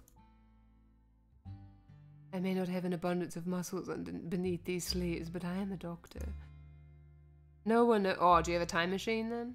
No one knows the body better than I, so though it may not be heroic, I know how to hurt a person. His sincere expression, though pained, tells me that he is telling the truth. I don't want Olivier to hurt a person either.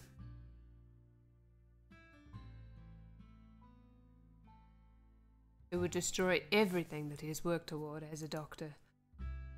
He's seen so much suffering. Why don't we just use Delora as a person to do the things?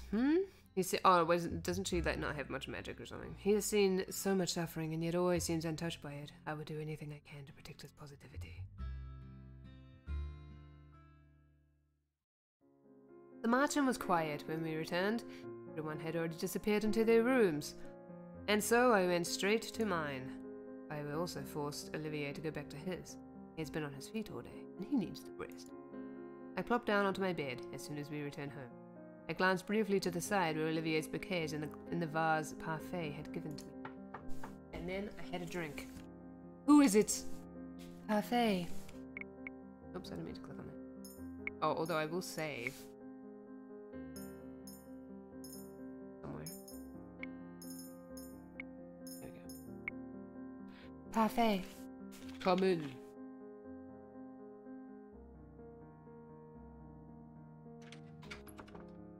You've returned. Thank you. Parfait looks paler than normal. I realized with a start that Olivier did not tend to her at all today. Don't look at me like that. I'm fine. How were the soldiers at the clinic? Not good. Many of them have been gravely wounded. Some say they remembered magic, others say they don't remember anything at all. A shadow falls over Parfait's expression and eyes. So the circumstances are dire than we thought. It is a good thing Olivier is there to lend a helping hand. Did you all manage to come up with a plan? It's proving more difficult than we anticipated. Delore and I are willing to put ourselves in danger. Waltz is too, because he can use magic to a certain extent. The knights in Karma have their blades. But Olivier, I don't want to involve him in that. Because you're worried about him. Of course I am. You've grown, princess. Shut up. You remind me of a younger. You remind me of a younger. What's wrong with me? You remind me of a younger Hilda. I don't know how to read anymore. Back then, Hilda was both calm and resilient. One moment she could be smiling ear to ear. The next, she could be strict and unmovable as the coldest ice. The two of us were like sisters. We did so much together. We learned together, explored the kingdom together. I can say with all certainty that we were the best of friends. And then the fairy tales happened.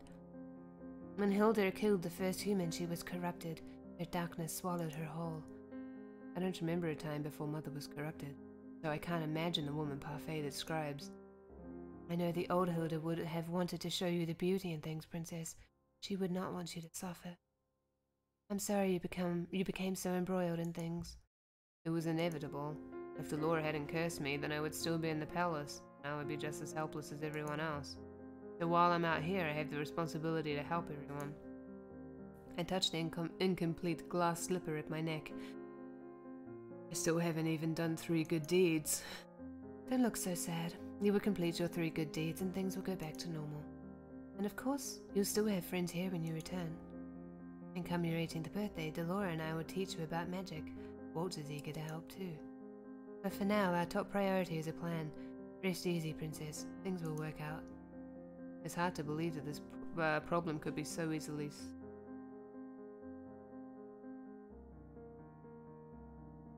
But I will try to believe. When Parfait leaves, I am left to my own thoughts. I hope everyone at the palace is okay, and that they can hold on until we come up with our plan. But I feel like we're already running out of time. Dun, dun, dun, dun, dun, dun, dun, dun, dun, dun, dun, dun. Oh. Days go by and I find myself assisting Olivier at times. Other times I remain at the Marchen to help conceptualize a plan. None of our plans have actually shown any promise yet, but with all of our minds put together, we should be able to come up with something. A week later, I found myself standing outside the clinic door, waiting for Olivier. I'm sorry to have kept you waiting, Princess. You can drop the title, you know. Noct. But you are a princess in my eyes. Yes, but you do not need to address me by title. Just my name is fine. Olivier reaches out to take my hand, then immediately pulls his hand back, eyes wide. Ah, I forgot it. Forgot what? The medicine that I needed for parfait. Give me a moment, Noct. Olivier plants a quick kiss on my forehead before running in. I stare at the stars as I wait. I turn, but see no one walking around the plaza. I inch closer toward the door of the clinic as I take another. Ooh. Oh! I suddenly see the silhouette of a man. He takes a few more steps toward me and then stops in front of me. I recognize him immediately. His appearance left quite an impression on me the last time. Out at night by yourself? Certainly you know that wolves prowl these streets at night. What do you want? I take a step back and press myself to the door. I reach for the door handle, but the man reaches out a hand to grab my wrist, holding it to the door. I'd say my answer to that question is complicated, Princess. By the expression on your face, I must have hit the nail right on the head, eh? You are the princess. How do you know who I am? That is part of the mystery, isn't it? I attempt to wrestle my wrist out of his fingers. Come with me quietly, and you won't get hurt. I think I should go quietly, because if I scream for help, and then Olivier's gonna come out, and he's probably gonna kill Olivier, and then I'll probably get a bad ending, so let's go quietly. I stare at him resolutely, but my heart is sinking, and any hope I am holding on to is quickly sinking with it. There's nothing I can do in this situation. He could easily muffle my words and maybe even gag me. If I'm not careful, he might even kill me, and I cannot die here. I cannot die here! Nothing? I thought you'd at least try resisting a little. But if you're not going to act first, then I will. The man opens a small vial right in front of my face. Something sweet wafts in the air, and I suddenly feel myself falling into darkness as I collapse. Okay, that's weird. I don't think that was necessary. Where am I? You don't recognize your room? I glance around me. You mean I glance around myself? Okay. My room. I look... Oh, actually, wait. I glance around myself. I glance around me. Yeah, around myself. But okay, anyway. I look around... Sorry. I look around cautiously, checking to see if anything in my room is different. Now I'm not sure. Glance around me. Anyway, the last time I was here was before I was cursed. How is it that this room is the same? Sleeping Beauty has awoken. I move to stand up before realizing that my legs are numb. Shame to see you so easily tamed, Princess. And here I thought you would be fun. I glance up to look at the man who is now standing right at my bedside. How do you know who I am? Are you a witch? A witch? Me? He bursts into laughter. I would rip the witches to shreds if I could. If you could? Then... you are cursed? The man simply smirks at me, but says nothing in response. He brushes the words aside with a gesture of his hand. Are you looking for Mithras? Probably.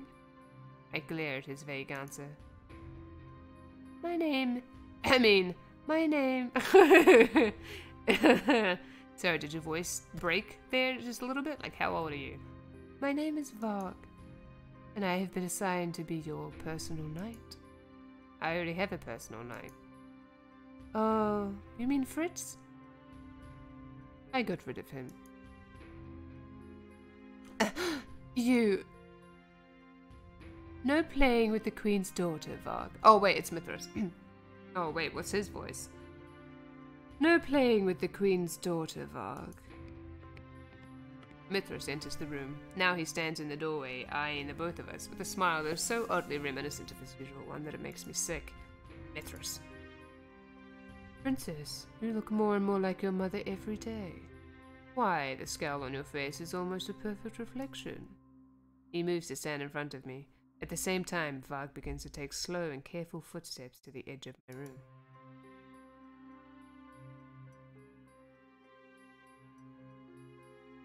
What have you done with everyone?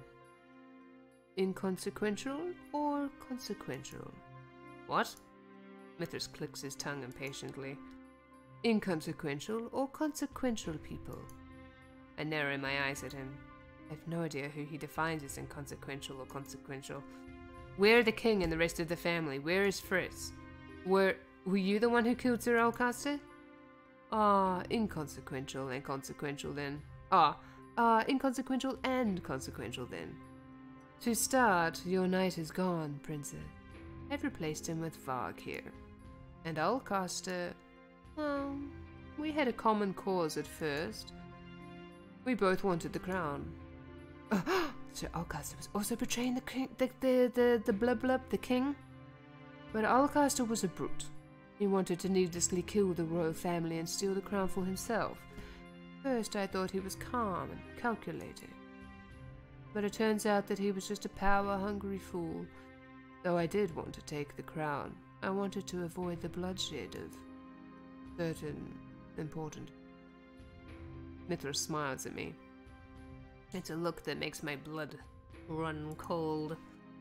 So I disposed of him and the rest of his knights. Oh, but don't worry, princess. I assure you that your family is resting in their rooms, just like you are resting in yours. What? Do not worry. You will see them shortly for dinner. I have my doubts about Mithras' story, but if what he said was true, then Sir Alcaster wanted to kill the royal family and Mithras saved them. But then he decimated the knights and took the royal family hostage? Why would he do such a thing? They're prisoners then. Prisoners in their own home? Nonsense. We're all just awaiting the Queen's return together. The Queen? Slowly I feel pieces beginning to fit together. The Queen. He cannot be talking about Ophelia. Delora. Do you think witches are capable of bringing back the dead? Mother is dead. Is she really? Oh, you can bring Mother back from the dead? We can, princess. We? The Queen has been resting for a long time, waiting for you to gain your powers so that you can help her escape her prison. You're not making any sense. Oh my god, Noct, I swear to fucking god. I struggled to keep my words from faltering.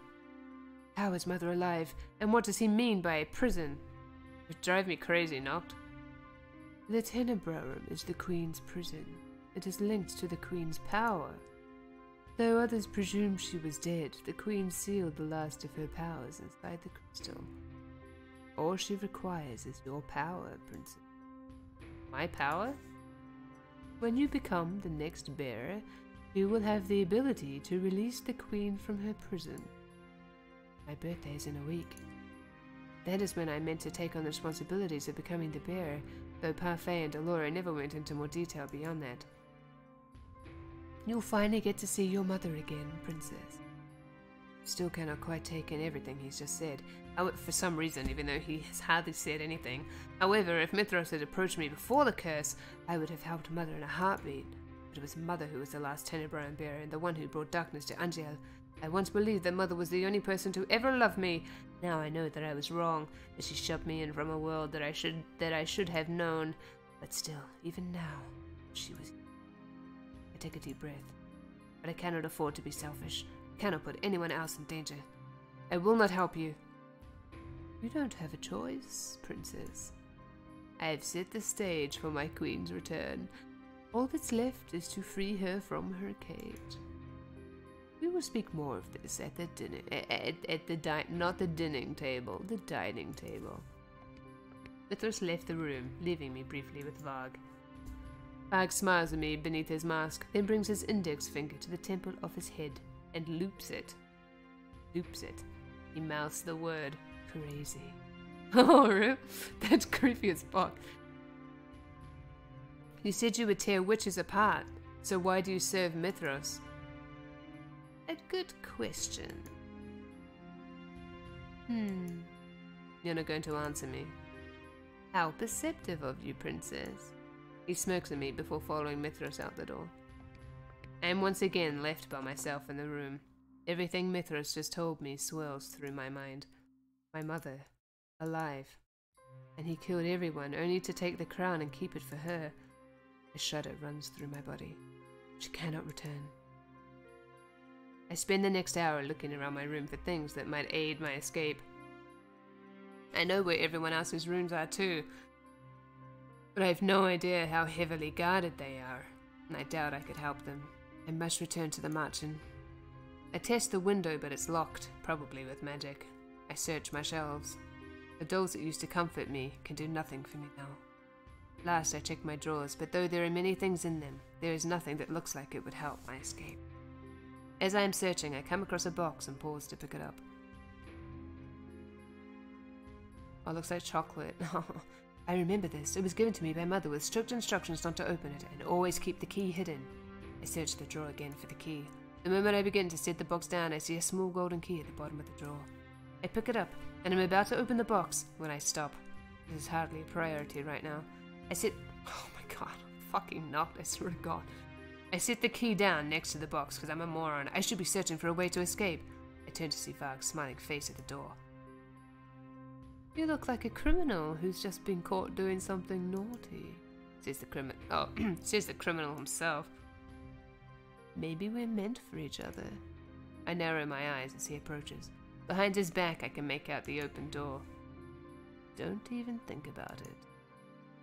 You don't want me to pounce you in the hallways, do you? That would be unpleasant. Varg grabs my wrist. I attempt to struggle free, but he holds tight to me.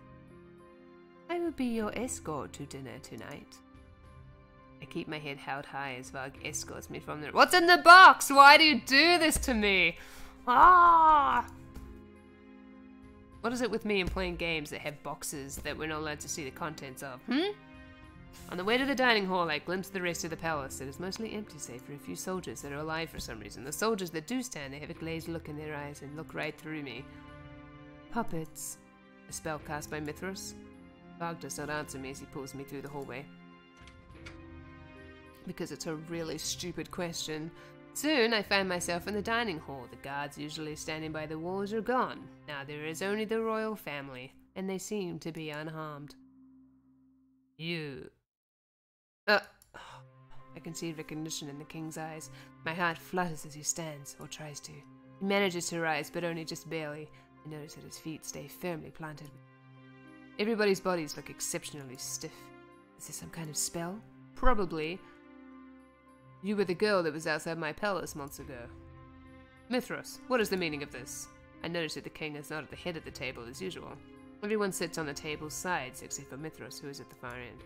The king's seat, however, is clear. I simply brought back the crown princess. You should be thanking me, Gennaro. I have reunited you with your daughter. My daughter? The king raises an eyebrow. Clearly skeptical. I can see in his eyes that he is loath to trust anything it has to say. The king slumps in his chair as Varg leads me to a seat just beside Rod. I notice Emmeline sitting next to Rod's side. She forces a smile onto her face, but I can see tears gathering in her eyes. Allow me to offer a more formal introduction for our guest, even though you all know her. Her name is NocturalOwlie, and she is the crown princess of Angel, and your blood daughter, Gennaro. The king looks at me again. This time there is more uncertainty in his gaze. Prince Rod will tell you, won't he? Rod? Rod looks at me, his gaze quiet but expectant. I turn to the king and to the rest of my step-family. I am indeed the crown princess. This is my chance to prove to them that I am the princess. The king never believed me before, but here I can convince him. I am indeed the Crown Princess, Britain. I told you before, Your Majesty, but I was cursed and you did not believe me. Now no one remembers who I am. I would remember my own daughter. Flinch. A pained look comes onto the king's face as he stares at me. I'll look at Rod's whole face. Mithras is smiling slyly at the end of the table, looking pleased by the further confusion I have caused. Oh, Is his purpose to only confuse everyone further? What kind of mind game is he playing? Gennaro, Gennaro, she is undoubtedly your daughter. That is why she is in the room that you have been taking care of. What? The king's eyes widen. He looks at a loss for... Princess, King has been keeping your room clean and tidy for the sake of nostalgia, and he has no idea why. Magic works in interesting ways, doesn't it? I was wondering why my room was unchanged. Could it be that the king remembers me somehow? Oh my god, not! I'm gonna... She's so annoying! Oh my god! I look up at him, but he has already glanced away from me, his expression a complicated twist of confusion and helplessness. Because I'm so fucking stupid! It seems that even the king does not fully understand. Oh my god! I turn to Mithras. It can work in both good and bad ways. Ah yes, the fairy tale curse is terrible, isn't it? I catch Varg's eyes from the side of the room. He glances away from me and I follow his gaze to the corners of the room. I hadn't noticed them before, but now I see cloaked figures hiding in the shadows. Witches. They must be the ones holding everyone in place if they try to escape. But not all magic is terrible, like the magic we will use to revive the queen. You're insane! Hilda is mad! You have no right to refer to her by name. Oh! A sudden chill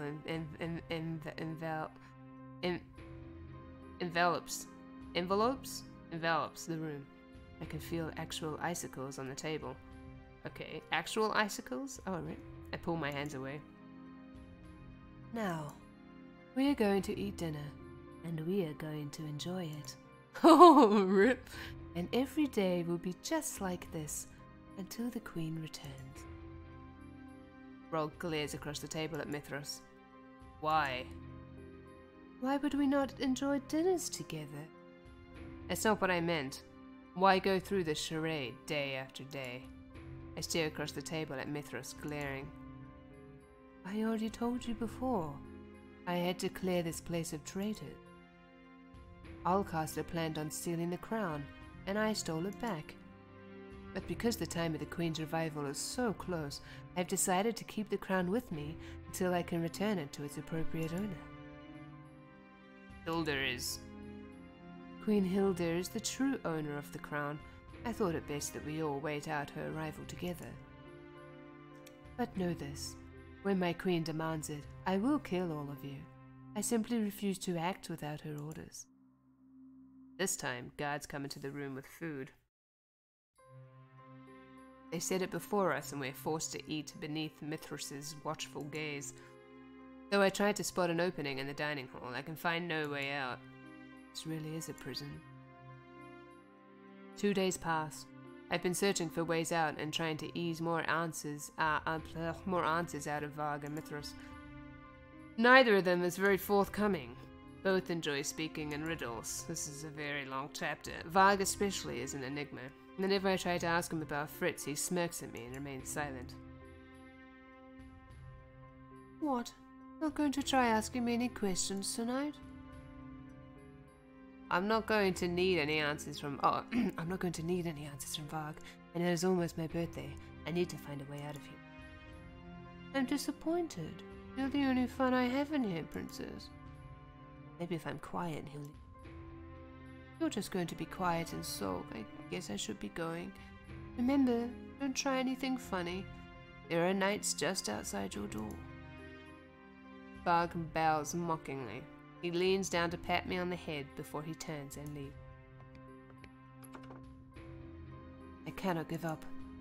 I once again begin my search through the room. Time is running out and there's nothing I can do besides search for a way. Can you please open the box? But I know that if I leave the room, the knights will catch me immediately. If I had a weapon, I might stand a chance. Would you open the box, please? I put my fingers to my neck and remember what Olivier told me about it. Sleep. Oh, alright. A sound comes from outside my door. It is a woman's voice. The door opens, and suddenly Olivier and Delora are both in my room. Princess! I'm startled to see Olivier standing before me, his eyebrows drawn over his eyes with great worry. And beside him stands Delora, with her arms crossed. Well, aren't you a sight for sore eyes? We're here to stage a daring rescue! I rush to Olivier and wrap my arms around him. He puts a hand on the small of my back and smiles down at me. We're going to get you out of here, Princess. How did you both get in here?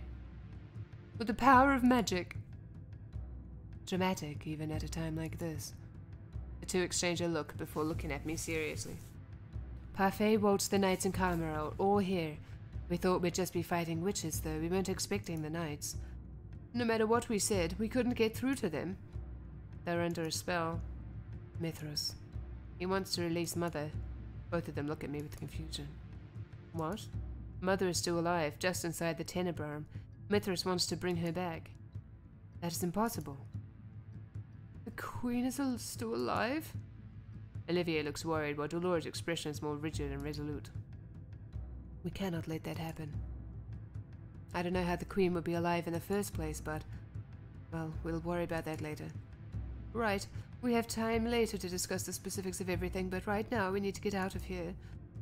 Right, everyone is keeping the guards and witches busy for you, Princess. I'll distract Mithras. Olivier, I'm counting on you to get the princess to safety. That's why I'm here. Princess, can you guide me through the palace? I cannot just leave everyone here. Don't worry, Garland is seen to saving your family. No, I cannot just leave everyone in the margin here to do things for me. I have to be a hero and endanger everyone. Noct, we cannot afford to lose you. I told you I would do anything to protect you, and I will. The sooner you're safe, the sooner we'll have the advantage. You are the legitimate heir to the throne and the next Tenebrae bearer. You cannot let yourself remain in Mithras' hands. The situation is indeed most dire, so for now we must hurry. I nod my head feebly. Without another word, the three of us head toward the door. Delora exits first and stops immediately. I almost run into her. I glance through the doorway and see Varg waiting just outside, holding a blade across Delora's neck. Alright. Delora holds up her hands and deflects the sword as it slides harmlessly past her neck. Oh, okay. Varg slides away, still holding out the sword. His usual smirk is half-hearted at best. Get out of the way. You're awfully demanding, aren't you? Pretty please? No can do, my lady. Shame. Looks like I'll have to destroy that pretty mask of yours, along with everything else underneath. Delora holds up her hand and summons a wall of electric orbs. With a flick of her wrist, she sends them rushing toward Varg, who dodges with surprising speed. Varg's movements appear sluggish, but I have seen his fast reflexes. He's playing with Delora, even though I don't think he has the advantage. He drops the sword, and for a few moments I feel Delora has the advantage. Then suddenly he raises the cane he usually holds at his side and taps it on the ground. A burst of smoke escapes from the bottom of it, shrouding the room. An enchanted cane? Enchanted cane? You're not the only one with tricks up your sleeve. Delora! Olivier, get her out of here. Let's go, Princess. Olivier takes my hand in his and begins to lead me away. I turn to glance back at Delora and Varg and realize that while Delora is completely on the offensive, Varg does nothing but dodge. It is as if he's trying to buy time for something. I banish the thought from my head as Olivier pulls me down the hall, because it couldn't at all be useful. How rude! Haven't you heard of chivalry? I spot Karma still in his dress, holding a sword out at the man in front of him. When the man lunges, Karma dodges back and grunts as his back comes to the wall. I suppose chivalry is dead then. He steps off to the side as the possessed knight attacks him with his blade.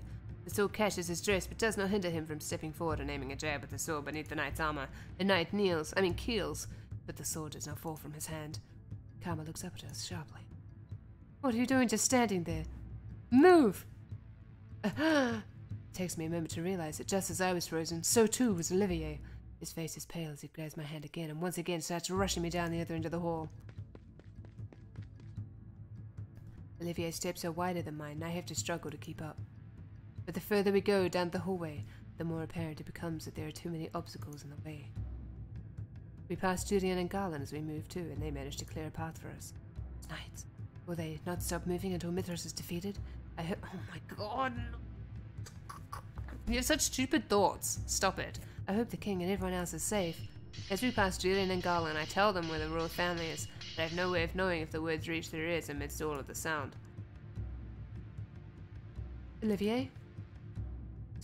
So the stab wounds in the armor that I saw earlier were from the knights themselves, but why would they battle each other? What? The punctures in the armor that we saw at the clinic, the stab wounds in the gut and at the arms. Olivier's eyes are just so distant, it's as if he's looking right through me. They were... We need to keep moving. I take his hand and lead him forward. I do not know what he's talking about because I'm such a fucking moron, but we can talk about this later. Right now we have to escape. We're closer to the palace entrance when we see them. A group of knights stand in 2 lines on both sides of the hall, facing each other. At the far end of the hallway stands a gaggle of witches, and in between them, Mithras. Good evening. Did you enjoy your stroll around the palace? Olivier immediately moves his stand in front of me. The cloudiness is gone from his eyes. But what leaves his mouth is not a demand, but a question. How could you do this? How? It was quite easy, actually. You know what I mean. Why would you make the knights fight one another? What a foolish question. Obviously it is because they're inconsequential. On a stage, some pawns exist as easily replaceable extras. I am interested in keeping only the actors. In the grand scheme of things, the extras aren't needed. In fact, I can make them do whatever I need in order to get the best outcome. He snaps his fingers and the knights raise their swords. I tense, thinking that the knights are going to turn to us. They never do. Here is an interlude for you to enjoy. The knights are attacking each other. The sound of metal ringing against metal fills the air. The knights' swords arch, dive, and stab. Mithras watches from behind them, the sly smile never leaving his lips. The 2 of us can only stand there, stunned in silence. It isn't long before we can see red. Oh, rip! The smell of blood begins to linger in the air as swords cut through flesh. Abruptly, I snap to my senses. I attempt to move forward, but Olivier remains firmly grounded.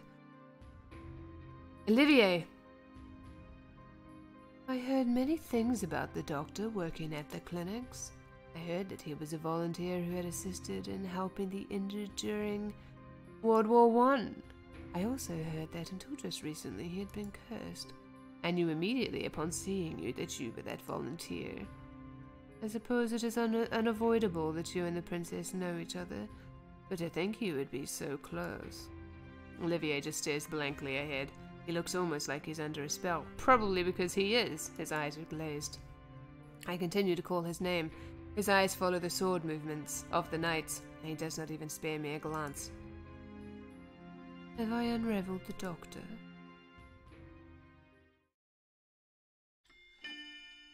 But, Chapter 10. Unraveled. Olivier, snap out of it! Ah, just look at all of these men you cannot save. All of these men dying before your eyes. Olivier, we have to get away from here. How many people have you really saved? In the grand scheme of things, you have no talent. That is why you sought help from a witch. Mithras's voice is oddly calm. I can feel some sort of presence in the air that is different from normal. A knight plunges a sword through another's gut, causing him to lose his sword. The sword skitters across the floor, gleaming underneath the moonlight. I look desperately at Olivier and realize that the magic is already working its way into him. He does not see anyone except for Mithras, who is still smiling at him from behind all of the knights. I slowly inch backwards, making a show of looking at Olivier. Neither Mithras or Olivier seem to see me. I will protect you, Olivier. I will do whatever it takes, even if I have to kill someone. I pluck the sword from the ground and grasp it at the hilt. It feels heavy in my hand, but I ignore the weight.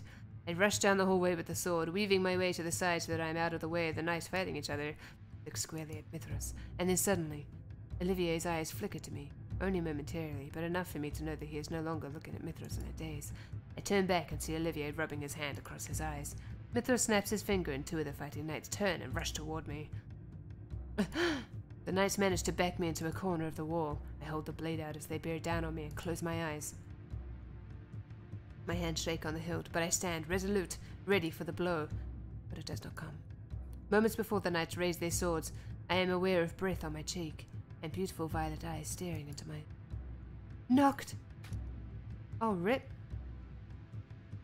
The word ends in a gasp as a blade is buried deep into Olivier's chest. Oh, rip. Goodbye, you're long. His words fade as his hands slide down on either side of me. He slumps, and his head falls to my shoulder. No! A raw sound escapes my throat as I feel the warmth leave Olivier's body. Why did you have your back to them, though? Like, why did you have your back to them? Olivier! I scream his name and he looks up, but his eyes don't see me. They're somewhere far away. Mithras pulls Olivier's body down to the ground where it falls with a terrible thud. Inconsequential. I'm deaf to Mithras's words. I slump down beside Olivier, my hands reaching for his. His eyes are still open, but the light in them is gone. No. Tears stream down my face. I cannot breathe. I cannot hear my heart. Everything is quiet and dark. Olivier! Now that the obstacle is gone, you have nothing left, princess. Mithras's hands reach for me. I attempt to lift the sword, but he knocks it easily out of my hands. Are you truly the queen's daughter? The queen never cried. She was the strongest woman I knew. I cannot breathe and cannot stifle the sobs escaping my throat. He taught me that sentimentality was nothing to value, that it would only make you weak. I assumed you knew that too, princess. But I was wrong. It will be a good thing when the queen is back on the throne. The weak do not win. He snaps his fingers and the witches congregate around me. Now we shall use you to bait the fairy, and then everyone else will fall. I will unravel this effort at its heart. He nudges Olivier's body. I look down at Olivier's ashen face and sob. I let the tears gather in my eyes until I cannot see anything. Rip. Nothing matters anymore. Well, guess that was a bad ending. Rip. Rip. Well, why can't I get... Wait. No, yeah, it is. Yeah, why can't I get a good ending? I tried so hard. I tried so hard to get a good ending. Oh, rip. Oh, well. Well, I'm gonna stop the stream here for today. Thank you for coming by. Thank you for watching. Hope you enjoyed the stream. Yeah, I thought I was gonna get in. I thought I was gonna get a good ending this time too, but I'll let. Well, I'd like to say thank you to all of my patrons as well. If you would like to also become a patron, you can go to the link there on the screen or in the description below and have a look at the rewards and things. It's only $1 a month and it really helps me a lot. But yeah, I really like this game a lot. It's really good. Really good game. Much angst, much wow. But I hope you all have a good rest of your evening or day, whatever. And have a good week next week. Trails might be late. The Wednesday episode will go up, but the Thursday episode might be late. And for patrons, you might not get early videos this week. I have a lot going on in this week coming up, so we will have to see. But Wednesdays will at least be there. Yeah, so we'll just have to see. But anyway, I'll see you next time. Next week I might stream something else. I'm not sure yet what I'll do. But yeah. Yes.